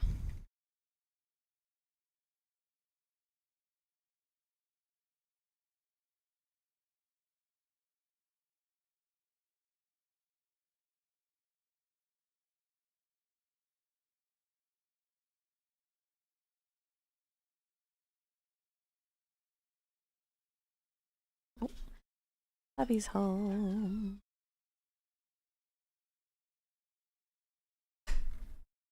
Okay, hold on. Where such programs are available. Now, Leanne, you introduced a motion at a recent Peel District School Board meeting regarding the program. What did your motion set out to do? So the motion is to invite the police, meaning Peel Regional Police and the OPP, to come to the school board and have a discussion with staff as to how it might look like if this program is reintroduced. All right, I should... Yeah, fair, Neuropunk. Thank you, Dan. I saw it and then couldn't find it back again, so I'm really glad that you're here. Thank you for sending that. We'll play that right after this. Mention you were speaking today. I am not speaking on behalf of the board today. I'm speaking from what I feel personally. All right. David, take us back a little bit. 2017. That is when the SRO program ended. 2020, sorry. Why was the SRO program and why did it end in 2020? Well, it was in the wake of the murder of George Floyd, and I think there was a real impetus to look at structures and systems and particularly how they affect marginalized groups, Black people, Indigenous folks. And the Peel Police entered a conversation with the community where feedback was given and taken. And, you know, we learned that the Peel Regional Police, some of their officers were using the program to hone their investigative skills and for advancement in their jobs. And we heard the story of the 6-year-old girl who was handcuffed and shackled. And ultimately, you know, we had this series of very difficult discussions, and the Peel Police determined on their own to end the program. And the political environment has subsequently changed a little bit. It's 5 years later. People aren't thinking so much about, you know, the so-called wokeism. And here we are in an environment where people are, you know, actively wishing to have police officers back in schools. All right, this is sort of a TLDR. The Ontario government introduced Bill 33 as a wide-ranging legislature proposal that seeks to amend key statutes related to child, youth, and family services. So, first, requires new administrative and fiscal oversight for measures for children's aid societies, including providing information about the ombudsman to children and youth in formats that are accessible, review bylaws, obtain ministerial approval for financial decisions and expand the definition of institutions to include maternity homes. This second part would require school boards to submit to increased ministerial authority, with the Minister of Education empowered to investigate school boards, issue binding directives in the public interest, and establish guidelines on board expenses. Obtain ministerial approval for names or to change the name. Collaborate with police services on school programming.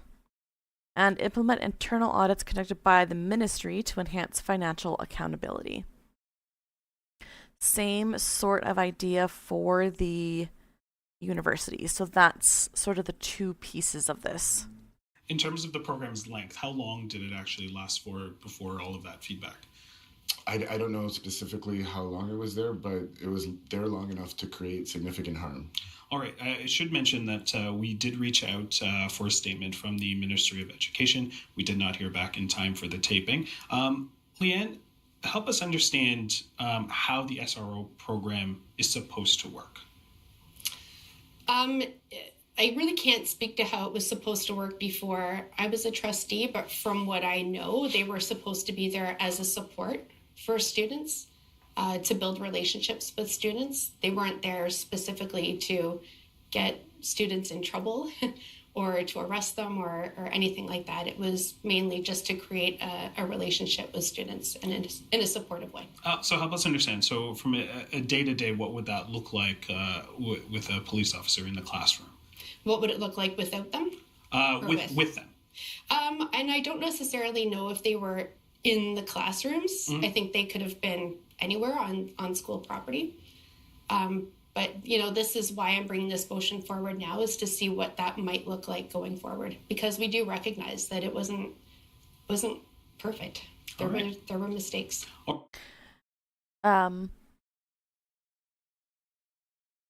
Yeah. I worked at a school where there was a assigned school officer or whatever, and he used to come in every once in a while. And he would handcuff the teenage girls in the high school. And, yeah, not cool. Just for fun. It was really bizarre. All right, I want to show a graphic. This is data compiled by Global News late August, showing the number of violent incidences in Ontario schools. As you can see, the numbers creep up just before the pandemic, a drop to around 1,000 in the middle of the pandemic when schools were closed, and then rise to over 4,000 after the school closures ended. David, is there a connection between the end of the SRO program and the rise of violence in schools? Well, I don't think so. Like Trustee Cole said, right, the SRO program is not designed to be an enforcement program, but a relationship building program. So the folks that are, saying, hey, our schools are unsafe, bring back police officers and then they'll be safe, I think are contorting, right, what the purpose of those programs was. Building relationships is not arresting and handcuffing and dealing with discipline that could be handled by school staff and principals. So absolutely. The solution to violence in schools is not to put cops in schools. It is to fund capable, trained professionals who can handle kids with those types of needs and to pay them what they deserve. I think the previous design of the program, although it was intended to be, relationship building, morphed into, the principal could call on the police officer to address certain issues. And the police officers were, willingly doing that. And so it ended up with the criminalization of kids. And when we look at Peel Regional Police, specifically where I'm from in Brampton, what we find is in the community and based on the data that they present annually around use of force, Correlation versus causation. Yeah, the pandemic caused massive social alienation. Yep. Deprived kids of opportunities to develop socialization skills. Absolutely. Should apply the no tolerance to violence rules to cops. Yep. You can get suspended for any kind of hands flying. No pay. I don't care why they're throwing hands. Best case scenario with cops in schools that moves the violence to the strip malls across the street where the school can't do anything. Yep.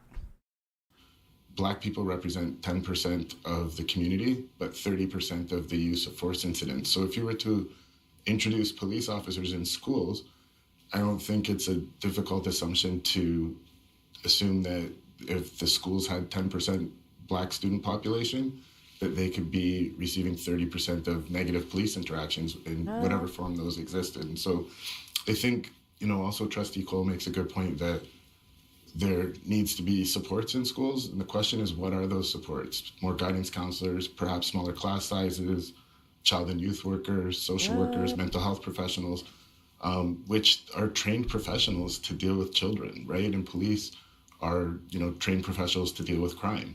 And so we're introducing, Children with high needs are not criminals. Potentially a support into schools that, perhaps goes a bit too far.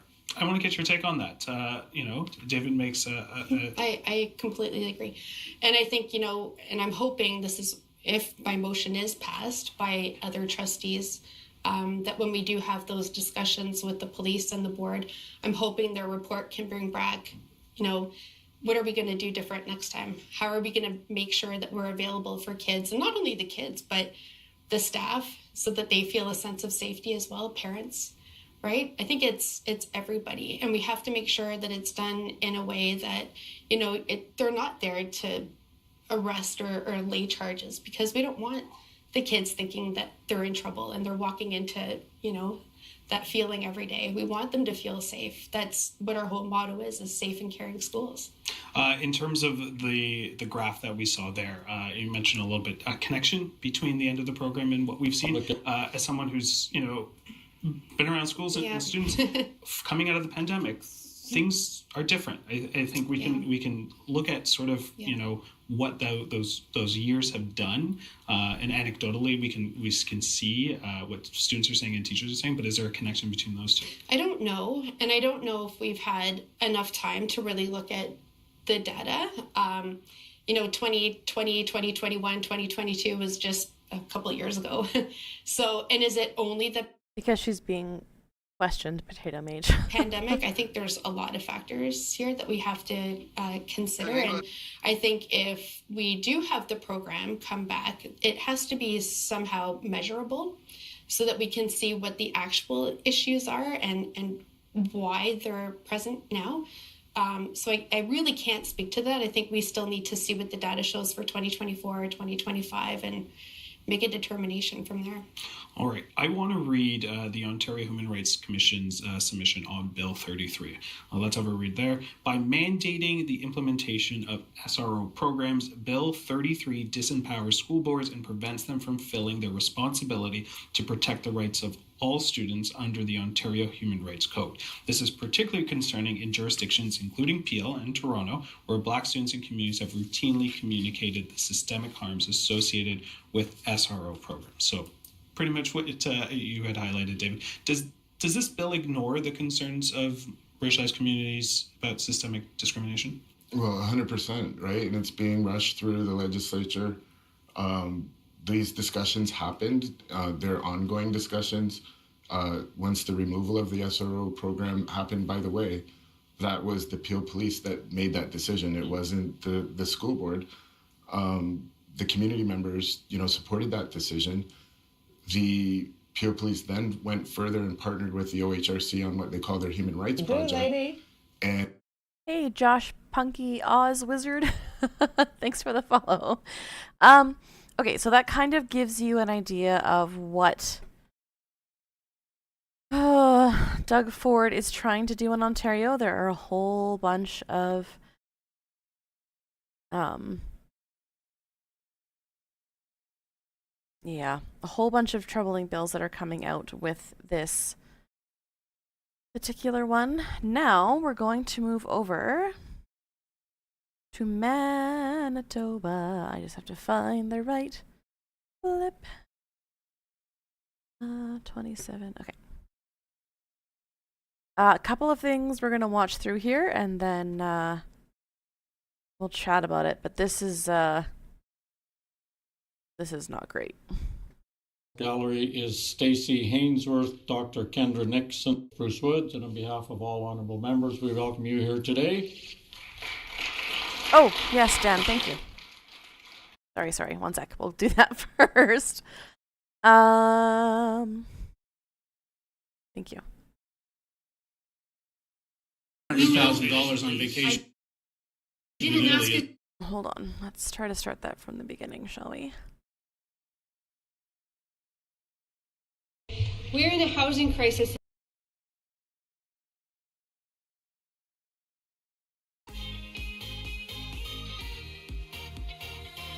$99.1. Thanks for the sub on YouTube. No worries, Potato Mage. Have a good one.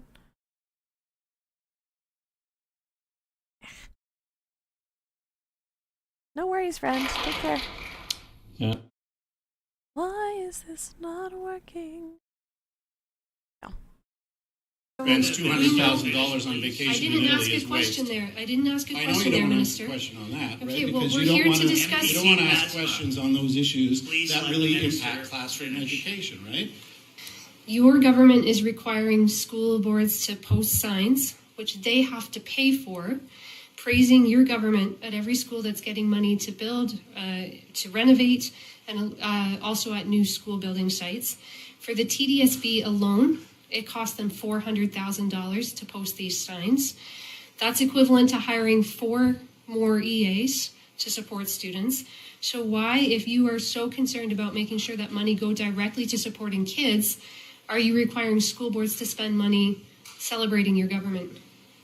I'm not sure it's celebrating the government. The sign says a new school is being built here. Bye. I don't think you've seen one recently then, Minister. Well, if the schools want to celebrate us, then it's for good reason, because we're making massive reinvestments in those schools in what was otherwise a school that was not being a school that had not been addressed. So I actually look at it as a positive thing. So you go into a community and you see, first of all, wow, a new school is being built. Well, how long did it take for that school to be built? Where did the money come for that? It came from taxpayers for that school. You passed a regulation requiring the school boards to post those signs and to require them to pay it. So I don't think this is school boards patting you on the back out of the joy of their hearts. Well done. Good for her. Yeah, see, the provincial NDPs are so incredible. Bill 33, another bill that's before the House, requires every single school name in the province of Ontario to be approved by the Minister of Education. So we won't be able to open a new school or change a new school name without the personal approval of the Minister of Education. It takes quite a long time already to get a new school built. And now, as part of that whole process, school board trustees and board staff are also going to have to take the time to submit a name for approval to the Minister of Education.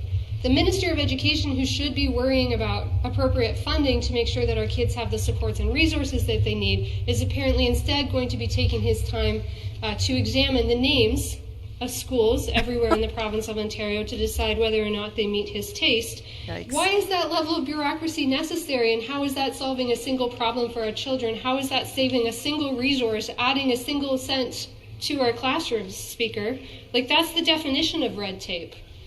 And then there's these signs that the school boards are required to post in front of new builds, renovations and expansions, advertising the government of Ontario, which the school boards have to pay for.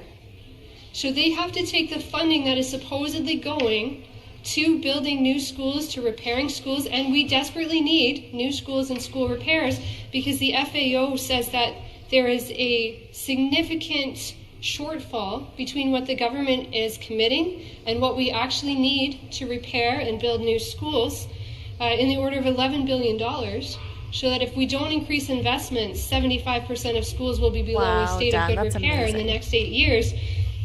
But instead of ensuring that that's super awesome. She's very well spoken. I've heard her speak a couple times. And that every penny that we are paying is going towards building these schools, the government is saying, no, you have to take some of that money and Yep, this is a provincial thing that Doug Ford is trying to push through. Put up a sign that advertises the government.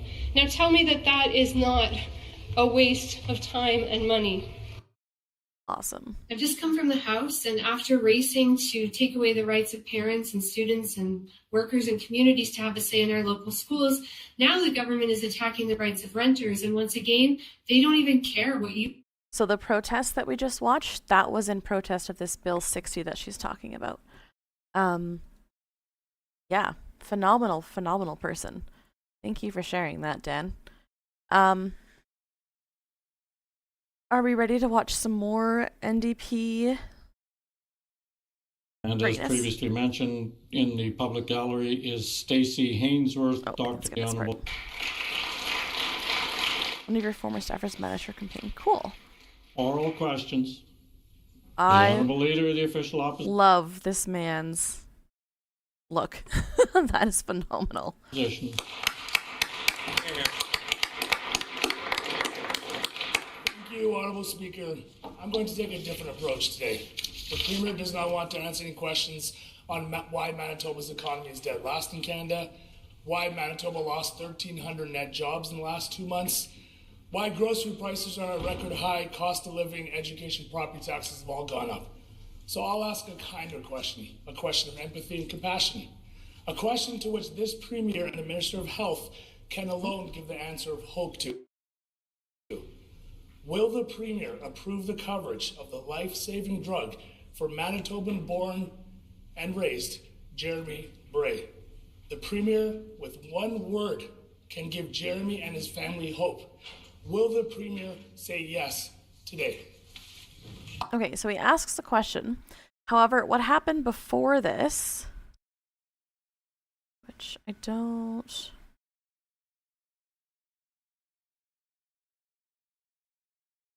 Yeah, we'll see a clip of it in a minute, was that they had a bunch of the people in the House stand for Trans Day of Remembrance, and he did not.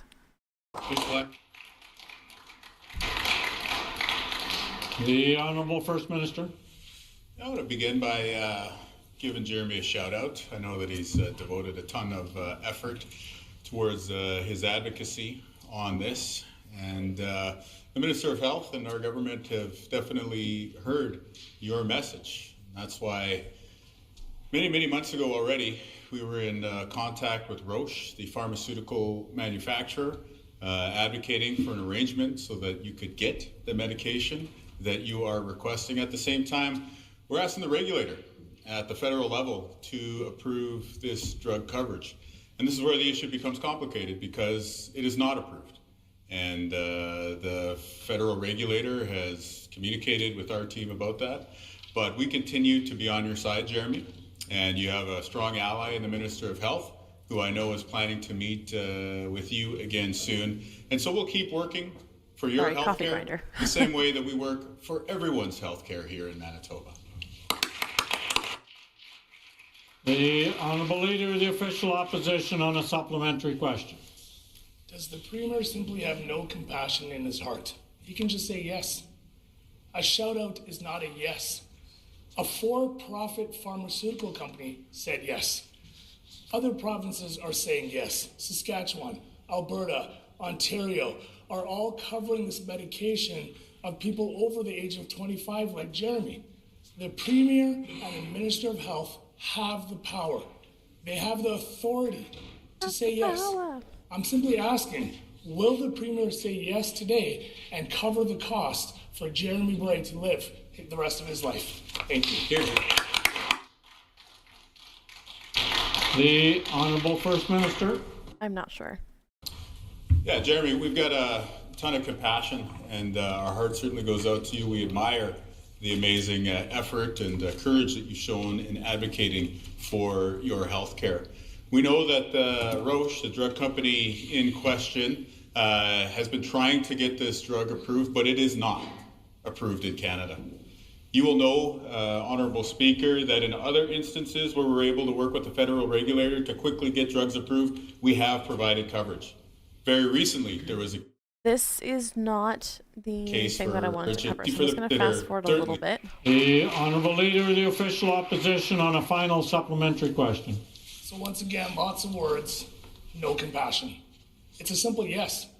Other provinces are doing this for profit at all by this. Ask the Premier again. Will he, with an ounce of humility and compassion in his heart, say yes to Jeremy and approve the medication so Jeremy can live a better life? Thank you. Honorable Speaker, a situation like Jeremy certainly pulls at the heartstrings, and that's why our team has been working with him. One of the many things that we did, including pressuring Roche to provide compassionate coverage for him these past 6 months, is that we also pushed the federal regulator for an expedited review of this medication. That review has happened. This drug is not approved for use for people in Jeremy's situation. Now, we all need to recognize that there are important safety considerations when it comes to the approval of new drugs, and we will listen to the experts. Now, when it comes to Jeremy, we're of course going to continue to work with you. We hear your message loud and clear. That's why our health minister is taking the time to continue to respond to your concerns, and also we'll meet with you. This is how we work together. This is how we collaborate. We ensure that every Manitoban in this province has the ability to access safe, approved, expert-recommended health care. The Honourable Leader of the Official Opposition on a new question. You already hear yourself. Even on a matter of compassion, the Premier will tell you one thing, but the reality is very different. More announcements, false numbers, false accomplishments. This Premier stands up and says, mission accomplished. We have more than enough nurses in this province, according to this Premier. Manitoba's no different, nurses no different. The Health Science Centre has been grey-listed for 2 months, meaning that the very nurses working there say it's unsafe to work there. Thank you, Gavin. Thompson Hospital is also looking at the same designation. The nurse Manitoba facilities need to be grey-listed before the Premier acknowledges that he has yet another failing minister in his cabinet. Yes, correct, Morgan. The Honourable First Minister. Honourable Speaker, you got the best health minister in the country right here. 3,500 new healthcare workers, 40 new nurses at the Health Sciences Centre just in the last 2 months. They are on a roll when it comes to fixing healthcare. But do you know who needs to be blacklisted? The member opposite. Cowardly display yesterday, refusing to stand for the first trans MLA in this province's history. He comes in here, he pats himself on the back, first Muslim MLA ever elected. But when it comes time to honor a different community, nope, they draw the line. Why is that? Such a bizarre worldview in the PC side of things, where human rights for some, but not human rights for all. Legacy? Your legacy is one that you should be ashamed of. I direct that through you, the chair. Yeah. Woohoo! The Honourable Leader of the Official Opposition on a supplementary There question. you have it once again. The Premier cannot help but attack. His true nature, his bullying nature, his toxicity is coming through from Manitobans to see. I'm asking about safety for nurses, and he wants to attack me for being Muslim. I don't understand what the Premier has. Whoa, that's mild that happened. This Premier says he has the best health minister. A D- is the best for this Premier. Record wait times in Manitoba. He thinks that's the best health minister. It's a shame. It's a tragedy. It's embarrassing. Manitobans deserve better. The Premier cannot help himself. He has to be on TikTok everywhere he goes. The Premier opened up a pop-up liquor mart stocked with American alcohol and then shoots a video holding a Boston beer company and Coors Light instead of something local. Will the Premier stand up and apologize to Manitobans and say he supports local businesses instead of misleading Manitobans like he's done? The Honourable First Minister. Honourable Speaker, I recognize that you're grading on a curve and allowing him to start a new series of questions. But I'll play ball. Because with him not staying of the poster full display. I'll take ball. Because we need to put on the record the very hateful display. I'll table the photo of him not standing, not applauding for a statement about the Transgender Day of Remembrance. What do they have about trans people? In the last election, he was the poster boy for the anti-trans ads that the PCs ran. I'll table the vote in which their caucus was split on the question of whether trans people have rights. And then again yesterday on the Transgender Day of Remembrance, he refuses to stand, he refuses to clap, and of course, yes, he refuses to make eye contact because he knows that his behavior is shameful. And let me be clear. This is a pattern of behavior. It is against LGBT people, but the question that you need to consider, if you ever think about voting PCs, is are you going to be next? What do they think about Indigenous people? We saw in the last election campaign. What do they think about different denominations? It's a bizarre worldview where some Manitobans deserve rights in the PC side, but not others. On this side, it's very clear. Human rights for everybody. One Manitoba. Time has expired. Well said.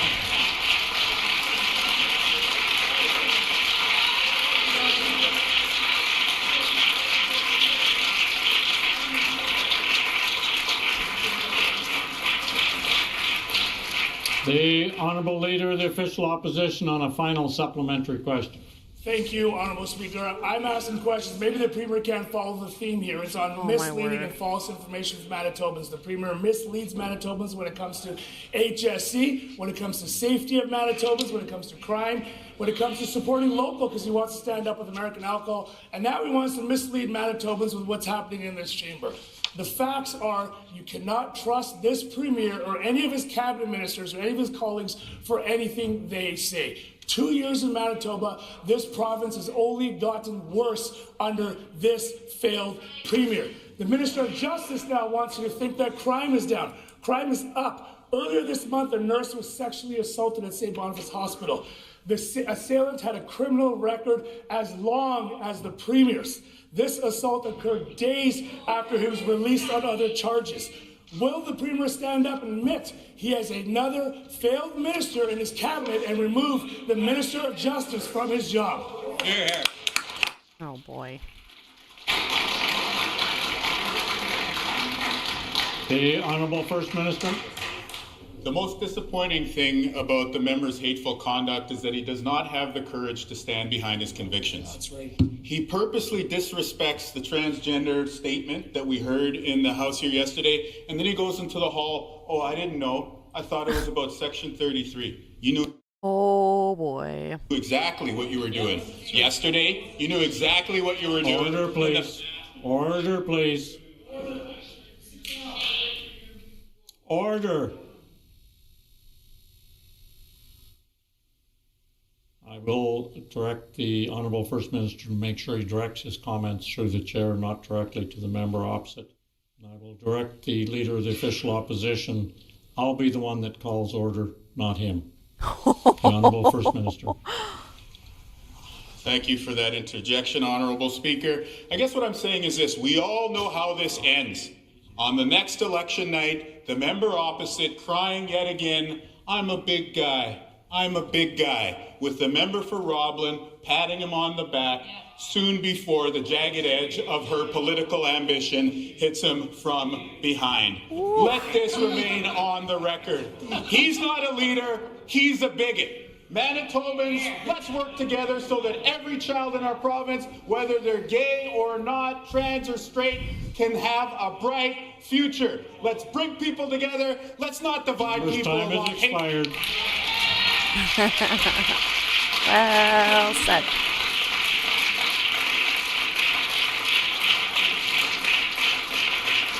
Love it.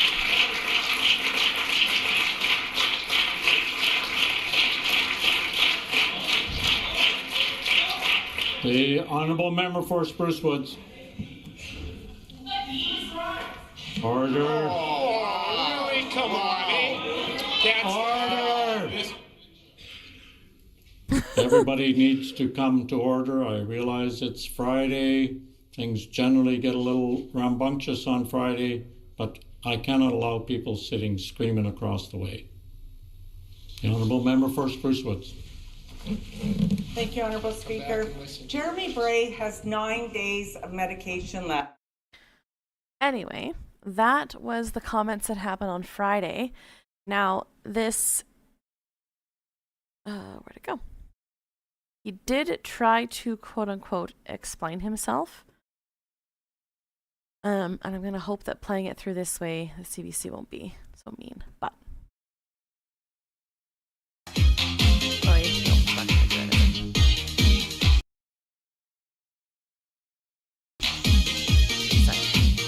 It was a fear. One moment.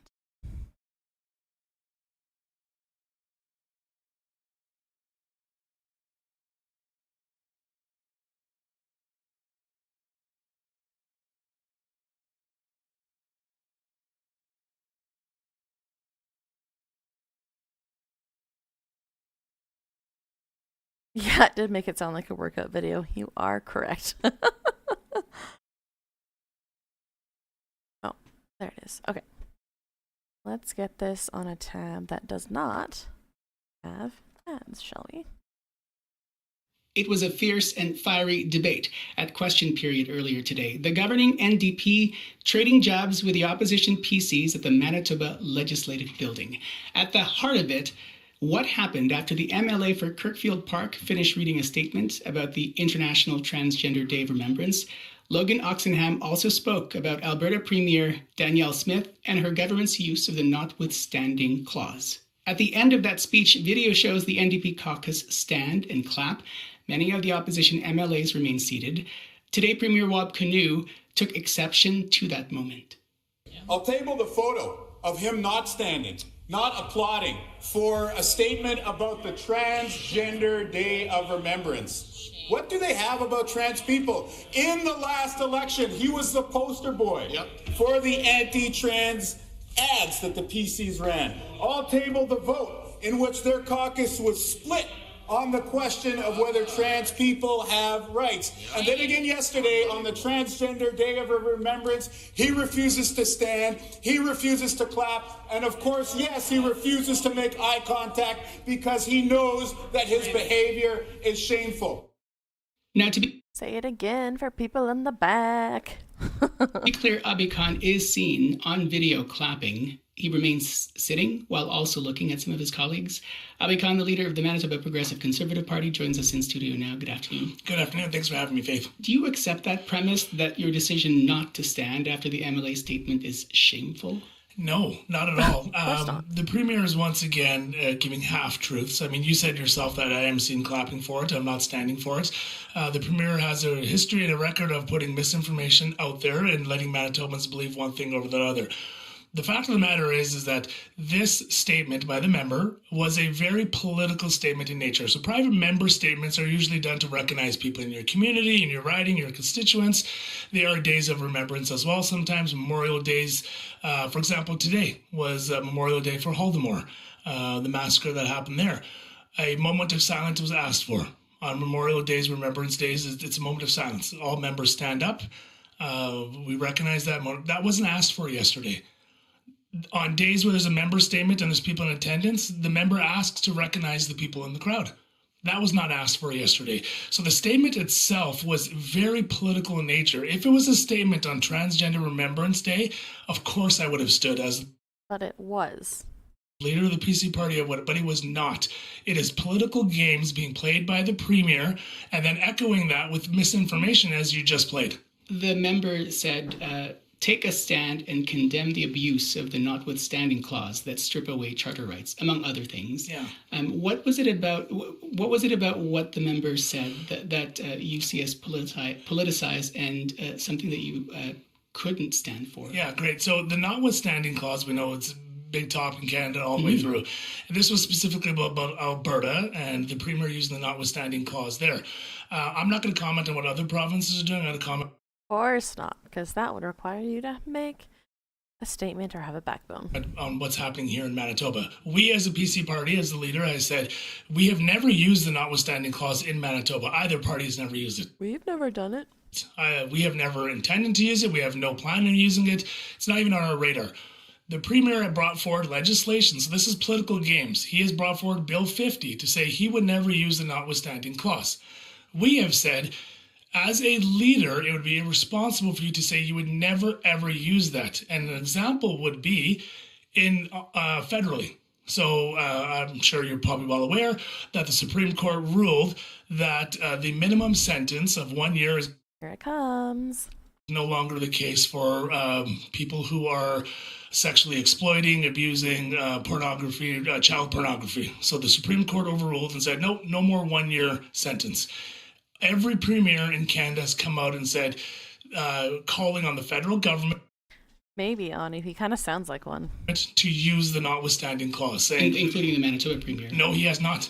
Yes, he did. He has not. The premier has not. He has said, he would, in a quote, paraphrasing, to the fact that street justice, that he wants to release the prisoners in general pop, that he wants to bury them under the prison. I'm getting confused. But he will not say the federal government should use the notwithstanding. We have said, in that situation, it would be irresponsible to say you're never going to ask to use the notwithstanding clause. So we've called on him to do that.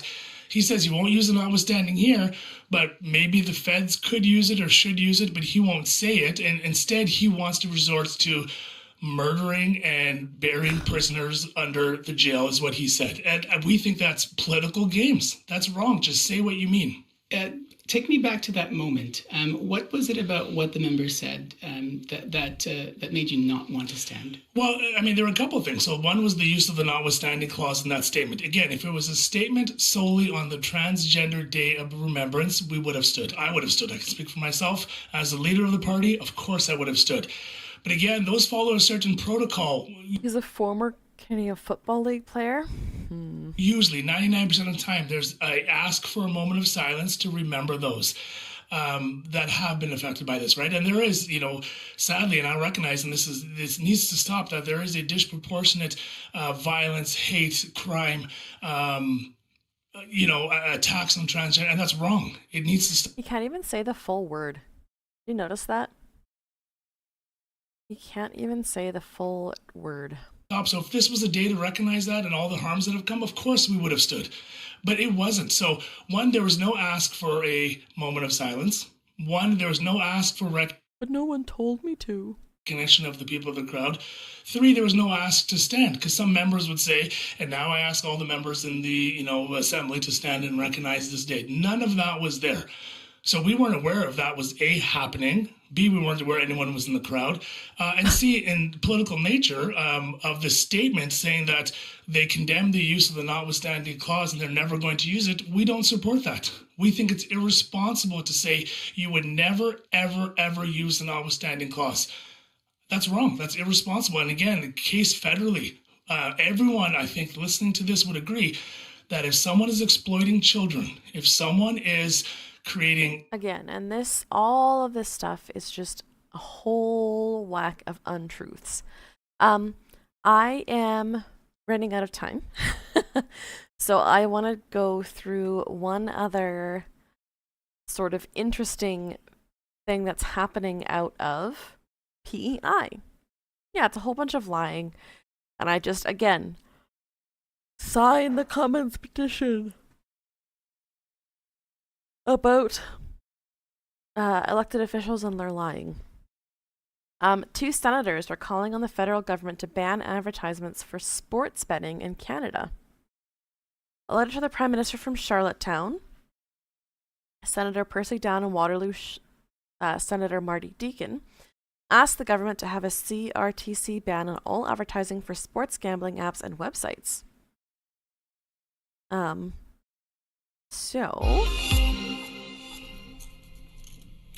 Well, if you're a sports fan in Canada, chances are you'll run into ads for sports betting. But many senators want the federal government to hit the stop button on those ads. More than 40 have written the Prime Minister. They're calling for a ban on all advertising for sports gambling apps and websites.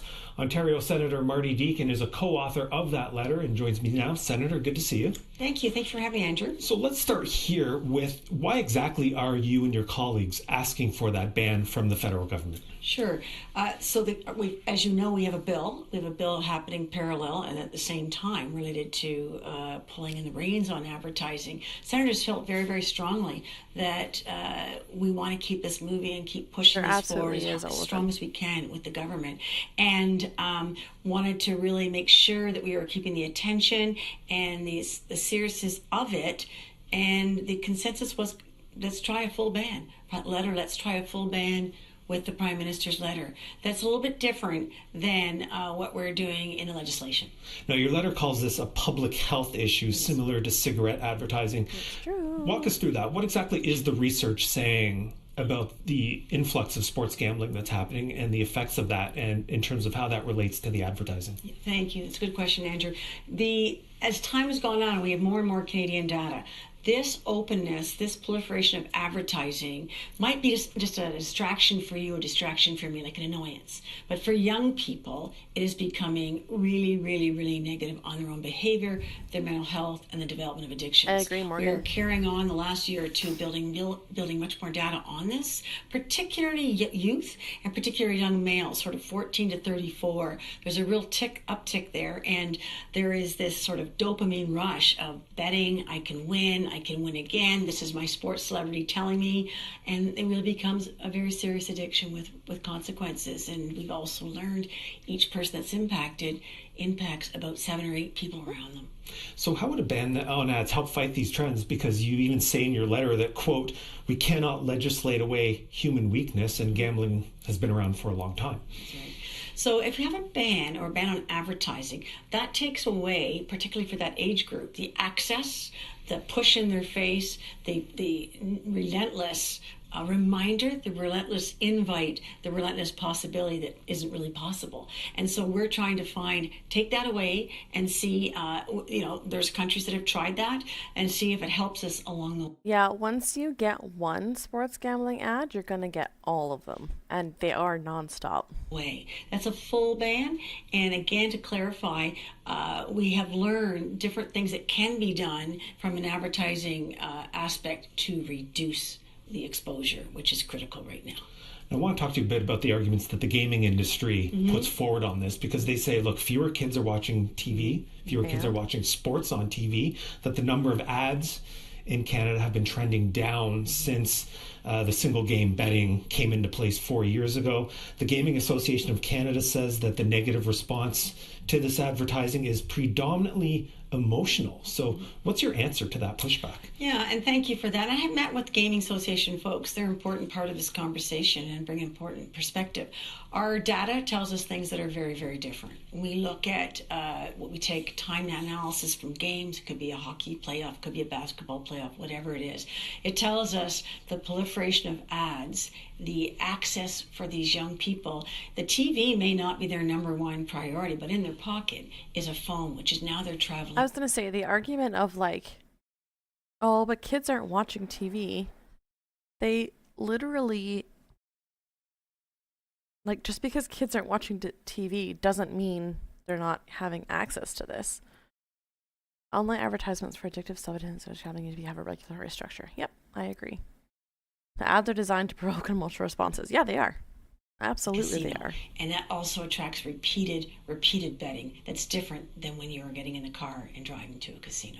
Okay, I want to ask you about something else the Canadian Gaming Association has said, which is that, look, these ads are already regulated, provinces are overseeing gambling, and that federal action like what you're proposing would just cause more duplication. Ontario, for instance, does have that ban on athletes appearing in ads unless they promote responsible gaming. So why do you think the federal government needs to step in here?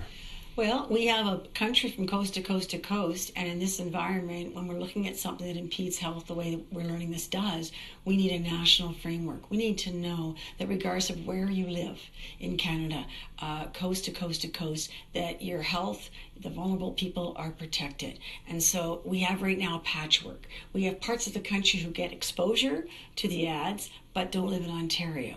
We have different things going on across the country. Some have stuck to their gaming, traditional provincial gaming lotteries, out of protecting health. Why wouldn't we have a common standard like we do in cannabis and tobacco and alcohol?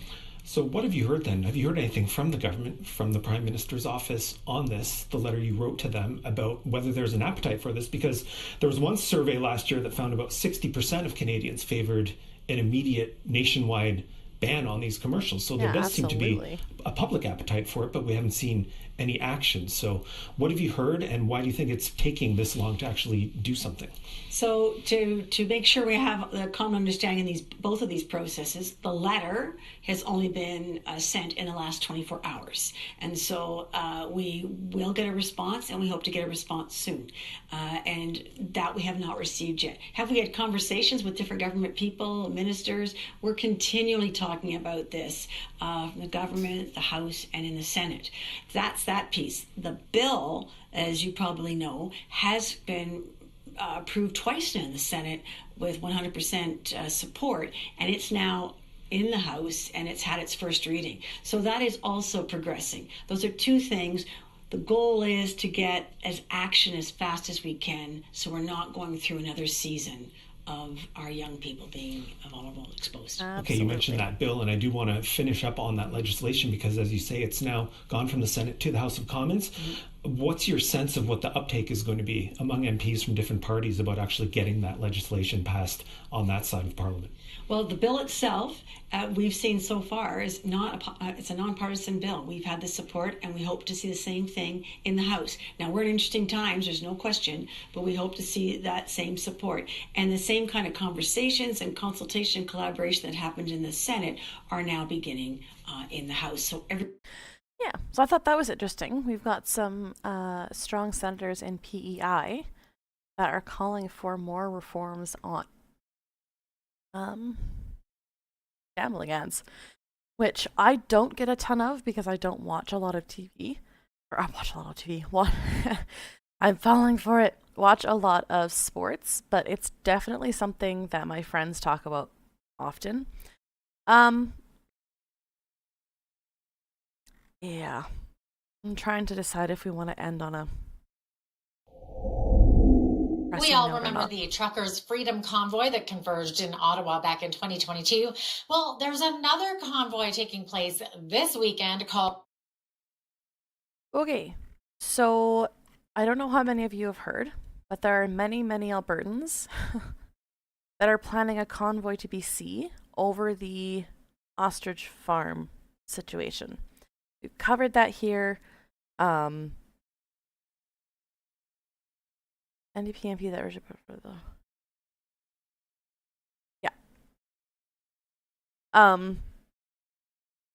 we talked about the ostrich farm a little bit, and you know, the fact that these farmers were not taking proper care of their animals, were not submitting the proper paperwork or following protocols.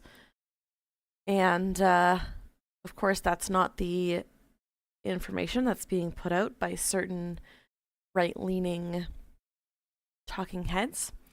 And this is what happens with that. Called Farmers Protest Canada. So joining us from the Toronto area is Jim Kerr, who is one of the people involved in this protest.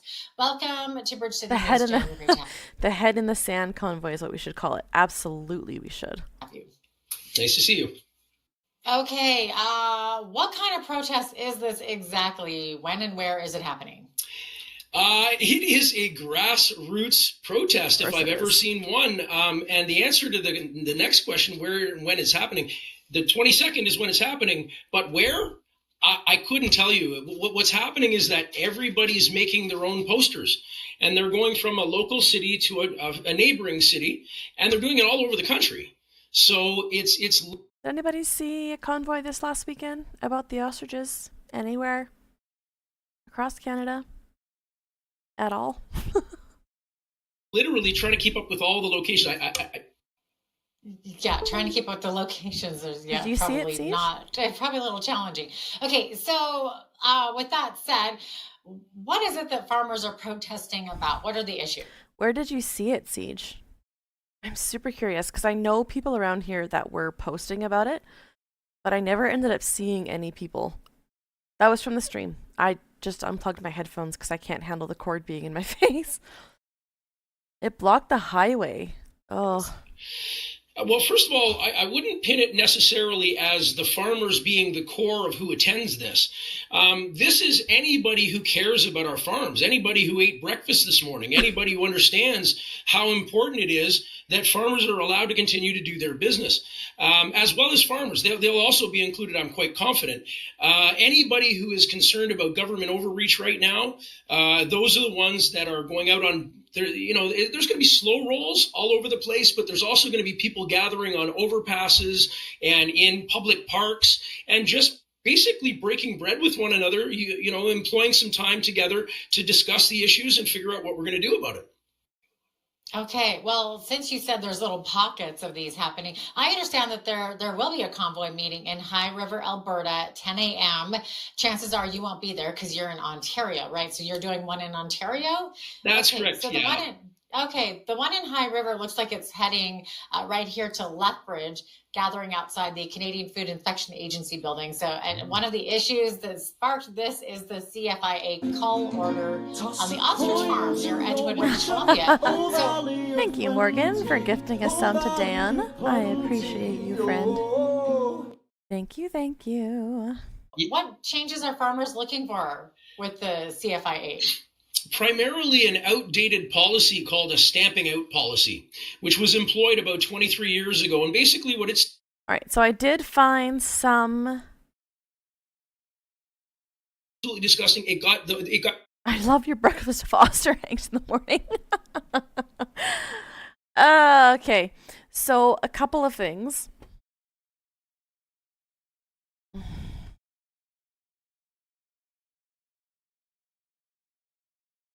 Well, you're home in Toronto. Well, I just appreciate you being here, Dan. And thank you, Morgan, for the sub. We're glad you're here, friend. The farmers' protest convoy left the Crown Hill carpool north of Barrie, featuring a caravan of about 24 vehicles. And the birds owners... Oh yeah, 100%. Ostriches are the biggest deal right now, you know? That's not the right one. Got Canadians enraged. And we're talking across the spectrum. This is not red, blue political things. This is people who care about life and see these majestic animals just mowed down against the wishes of supporters that were there for them 8 months. I was on that property for 6 months, living on that property for 6 months and watched the day in, day out of the emotion and psychological...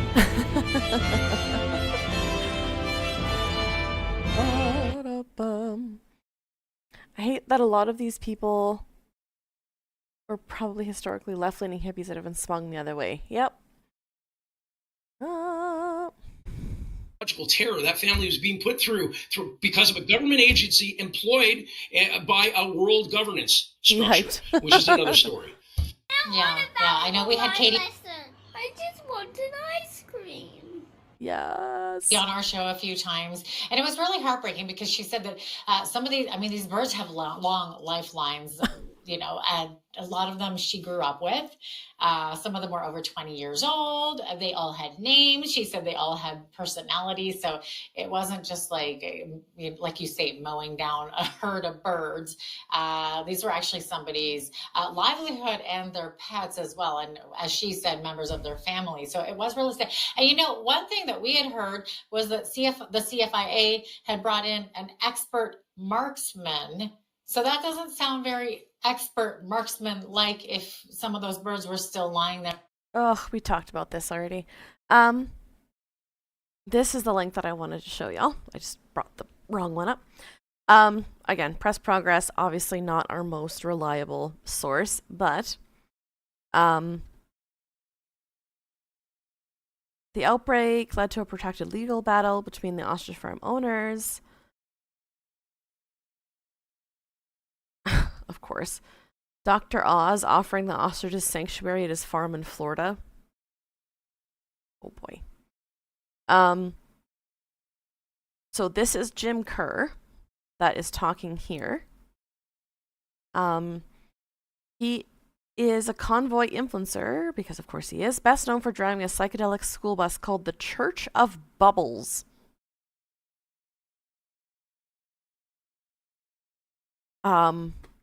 That's his vehicle. And he owns a Dutch maple syrup place. Oh, absolutely not, Dan Harris. They could not have. Kerr, who calls himself Papa Bubbles, warned convoy supporters to beware of police, suggesting the federal government and RCMP are working together to suppress interest in the ostrich convoy. Which, you know, we know all is of our not true. freedoms are being taken away. Our ability to be able to communicate with one another is being taken away. Censorship is stripping down our ability to say what's on our hearts, what's on our minds. Okay? The government, through enforcement, through RCMP, are trying to scare people not to come to the friggin' thing. It kind of happened to me last night. Yeah, I was at dinner with my wife, and I got a call saying that the police had contacted my son. Now, that offends me. I don't like that idea. I'm not sure why they would have done that. And at the time, I was kind of gutted. I'm like, why are you contacting my family right now? I mean, I'm quite confident it has something to do with the Farmers Protest Canada, because I'm throwing my support behind that. You know what an RCMP guy said to this? Anyone reminded of, like, February 2021? A little bit more than middle-aged or older-aged woman that had put out a flyer. She was going to do a thing in a province. You know what they said to her? You know what happened to Tamara Litch and Chris Barber, right? You don't want that to happen to you. You're going to get a $290 ticket if you're driving too slow, or a couple of points off your thing. Now, that was enough to deter this young lady, and that's okay.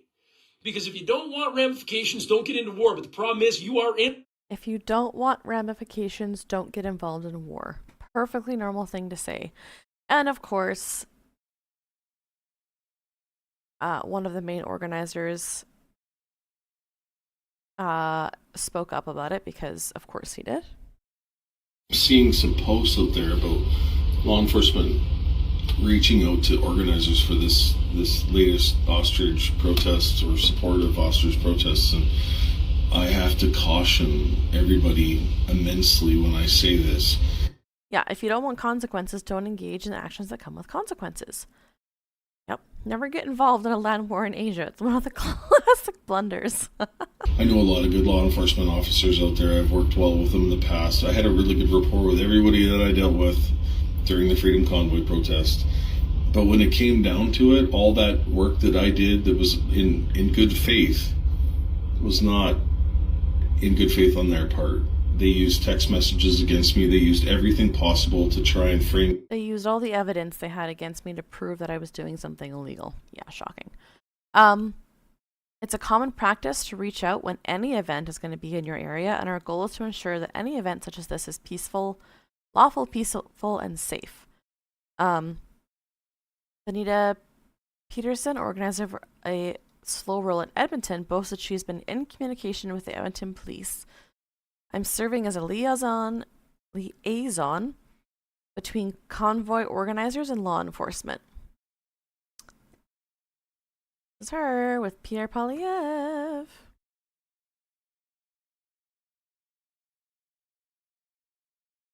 Freak Ship, who previously organized an election convoy to pressure Justin Trudeau to call a snap election, says his Halifax-based group has also been in contact with police about the planned convoy. So these are some of the signs. Remember the 6th of November? Really? Justice for animals. Yeah. Unlike those protests, however, Shep said he would not condone ostrich convoy protesters blockading highways or burning hay bales. It's okay. He says it's unclear everyone who participates will be on the same page. There's going to be some groups that are not trustworthy. Yep. So this is where the one in Ottawa was. And they interrupted the Santa Claus parade. Because, you know, I'm surprised they haven't tried to bring up the Great Ostrich War in Australia. I know. Again, I saw a couple of things about this over the weekend and I'm like, why? Why are we doing this again? Clearly, it did not cause enough. It's the left that's trying to cancel Christmas, right? I forgot, because I don't say Merry Christmas by saying Happy Holidays, Santa. Let me say Happy Holidays, another elf dies or something like that, right? Oh man, y'all. What is this world that we're living in? I am just trying to find any videos of the protest, but yeah, exactly. Yeah. Oh, goodness gracious. I'm gonna find a video.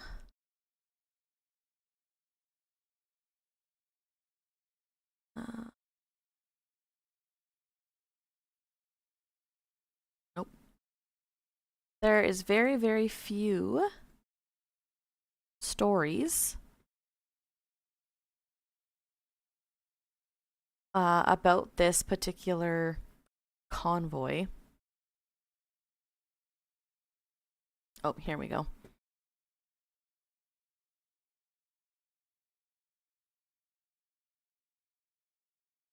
Hide my own personnel information.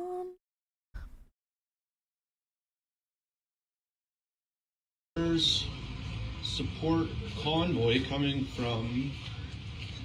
originating from the Edgewood Ostrich Farm, Universal Ostrich Farm. And we've stopped at 2 small towns. I believe we're in Lumbee now. And every town we pick up a few more people, a few more vehicles in the convoy. And I'll be running 24/7 during this convoy. Burn skills.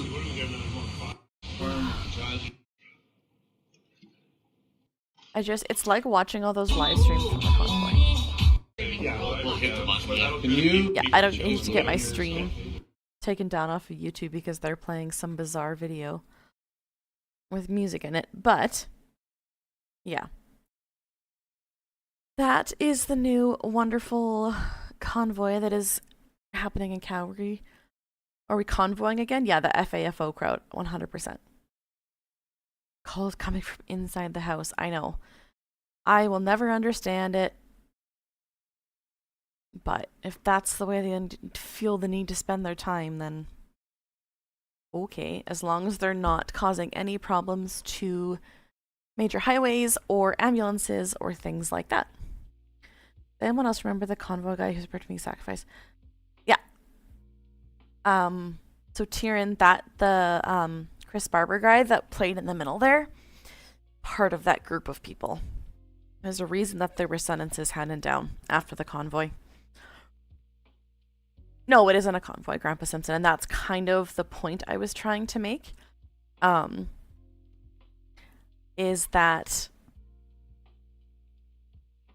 you know, they're trying to keep these movements going. They're trying to start this stuff up again. And it's just not going anywhere. Somehow convoying for birds, hey Lucky, is entirely acceptable. If anyone dared convoy for Palestine, yep, you'd be looking at terrorism charges. Yeah. Yeah, exactly. I am just taking a look here at... Convoy was a wave, this was me. Yeah. I only recognize convoys that are powered by ostrich squeezins. Okay. Let's see here. I am going to... You may want to see a doctor. I'm going to call it there for today, y'all. I've got some other things I need to do today. But a couple of things before we go. Thursday evening at 7 p.m. Eastern Standard Time is the first NDP debate. We are going to be watching it on stream here. And I have been able to post in both Rob Ashton and Ave Lewis's social media sort of groups where the stream is, so there's a chance we might be joined by some more people, which would be super exciting. I'm sort of working on getting my name out there and chatting with some of those organizational people. So yeah, and then on the 29th, on Saturday, we're going to be joining Anu the Archivist with... Sorry, I have to sneeze again. Oh, no. Oh, no, it's God. We're going to be joining Anu on Saturday for a lesson on the history of labor in the country of Canada, specifically, I believe, in Alberta. But yeah, that's our plan for the rest of the week. I will likely be streaming again on Wednesday, maybe tomorrow. I haven't really... Thank you. Thanks, Mons. I haven't really made a specific plan as far as my stream schedule for this week. Based entirely on, you know, I don't know what my week's going to be like. So, thank you all for being here. Thank you. Sorry, Faye, you just did. Thank you all for being here. Let's post our raid message since I'm super organized and I know what I'm doing it every time. Oh, biscuits.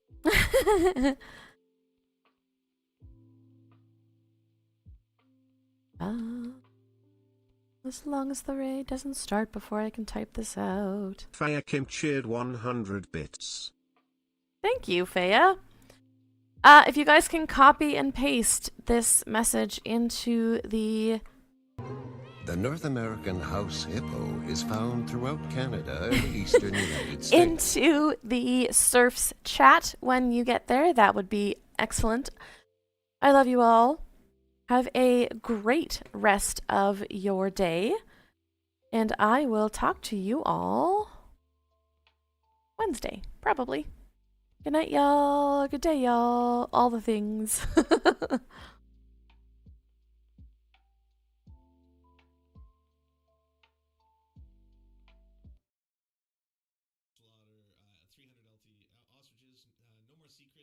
We support farmers. C for transparency, not pharma. That's another key part, not pharma. And again, I do want to stress this. They had every opportunity by the Canadian Inspection Agency to take care of them ostriches. It was not like they showed up one day, hey, we got an anonymous tip.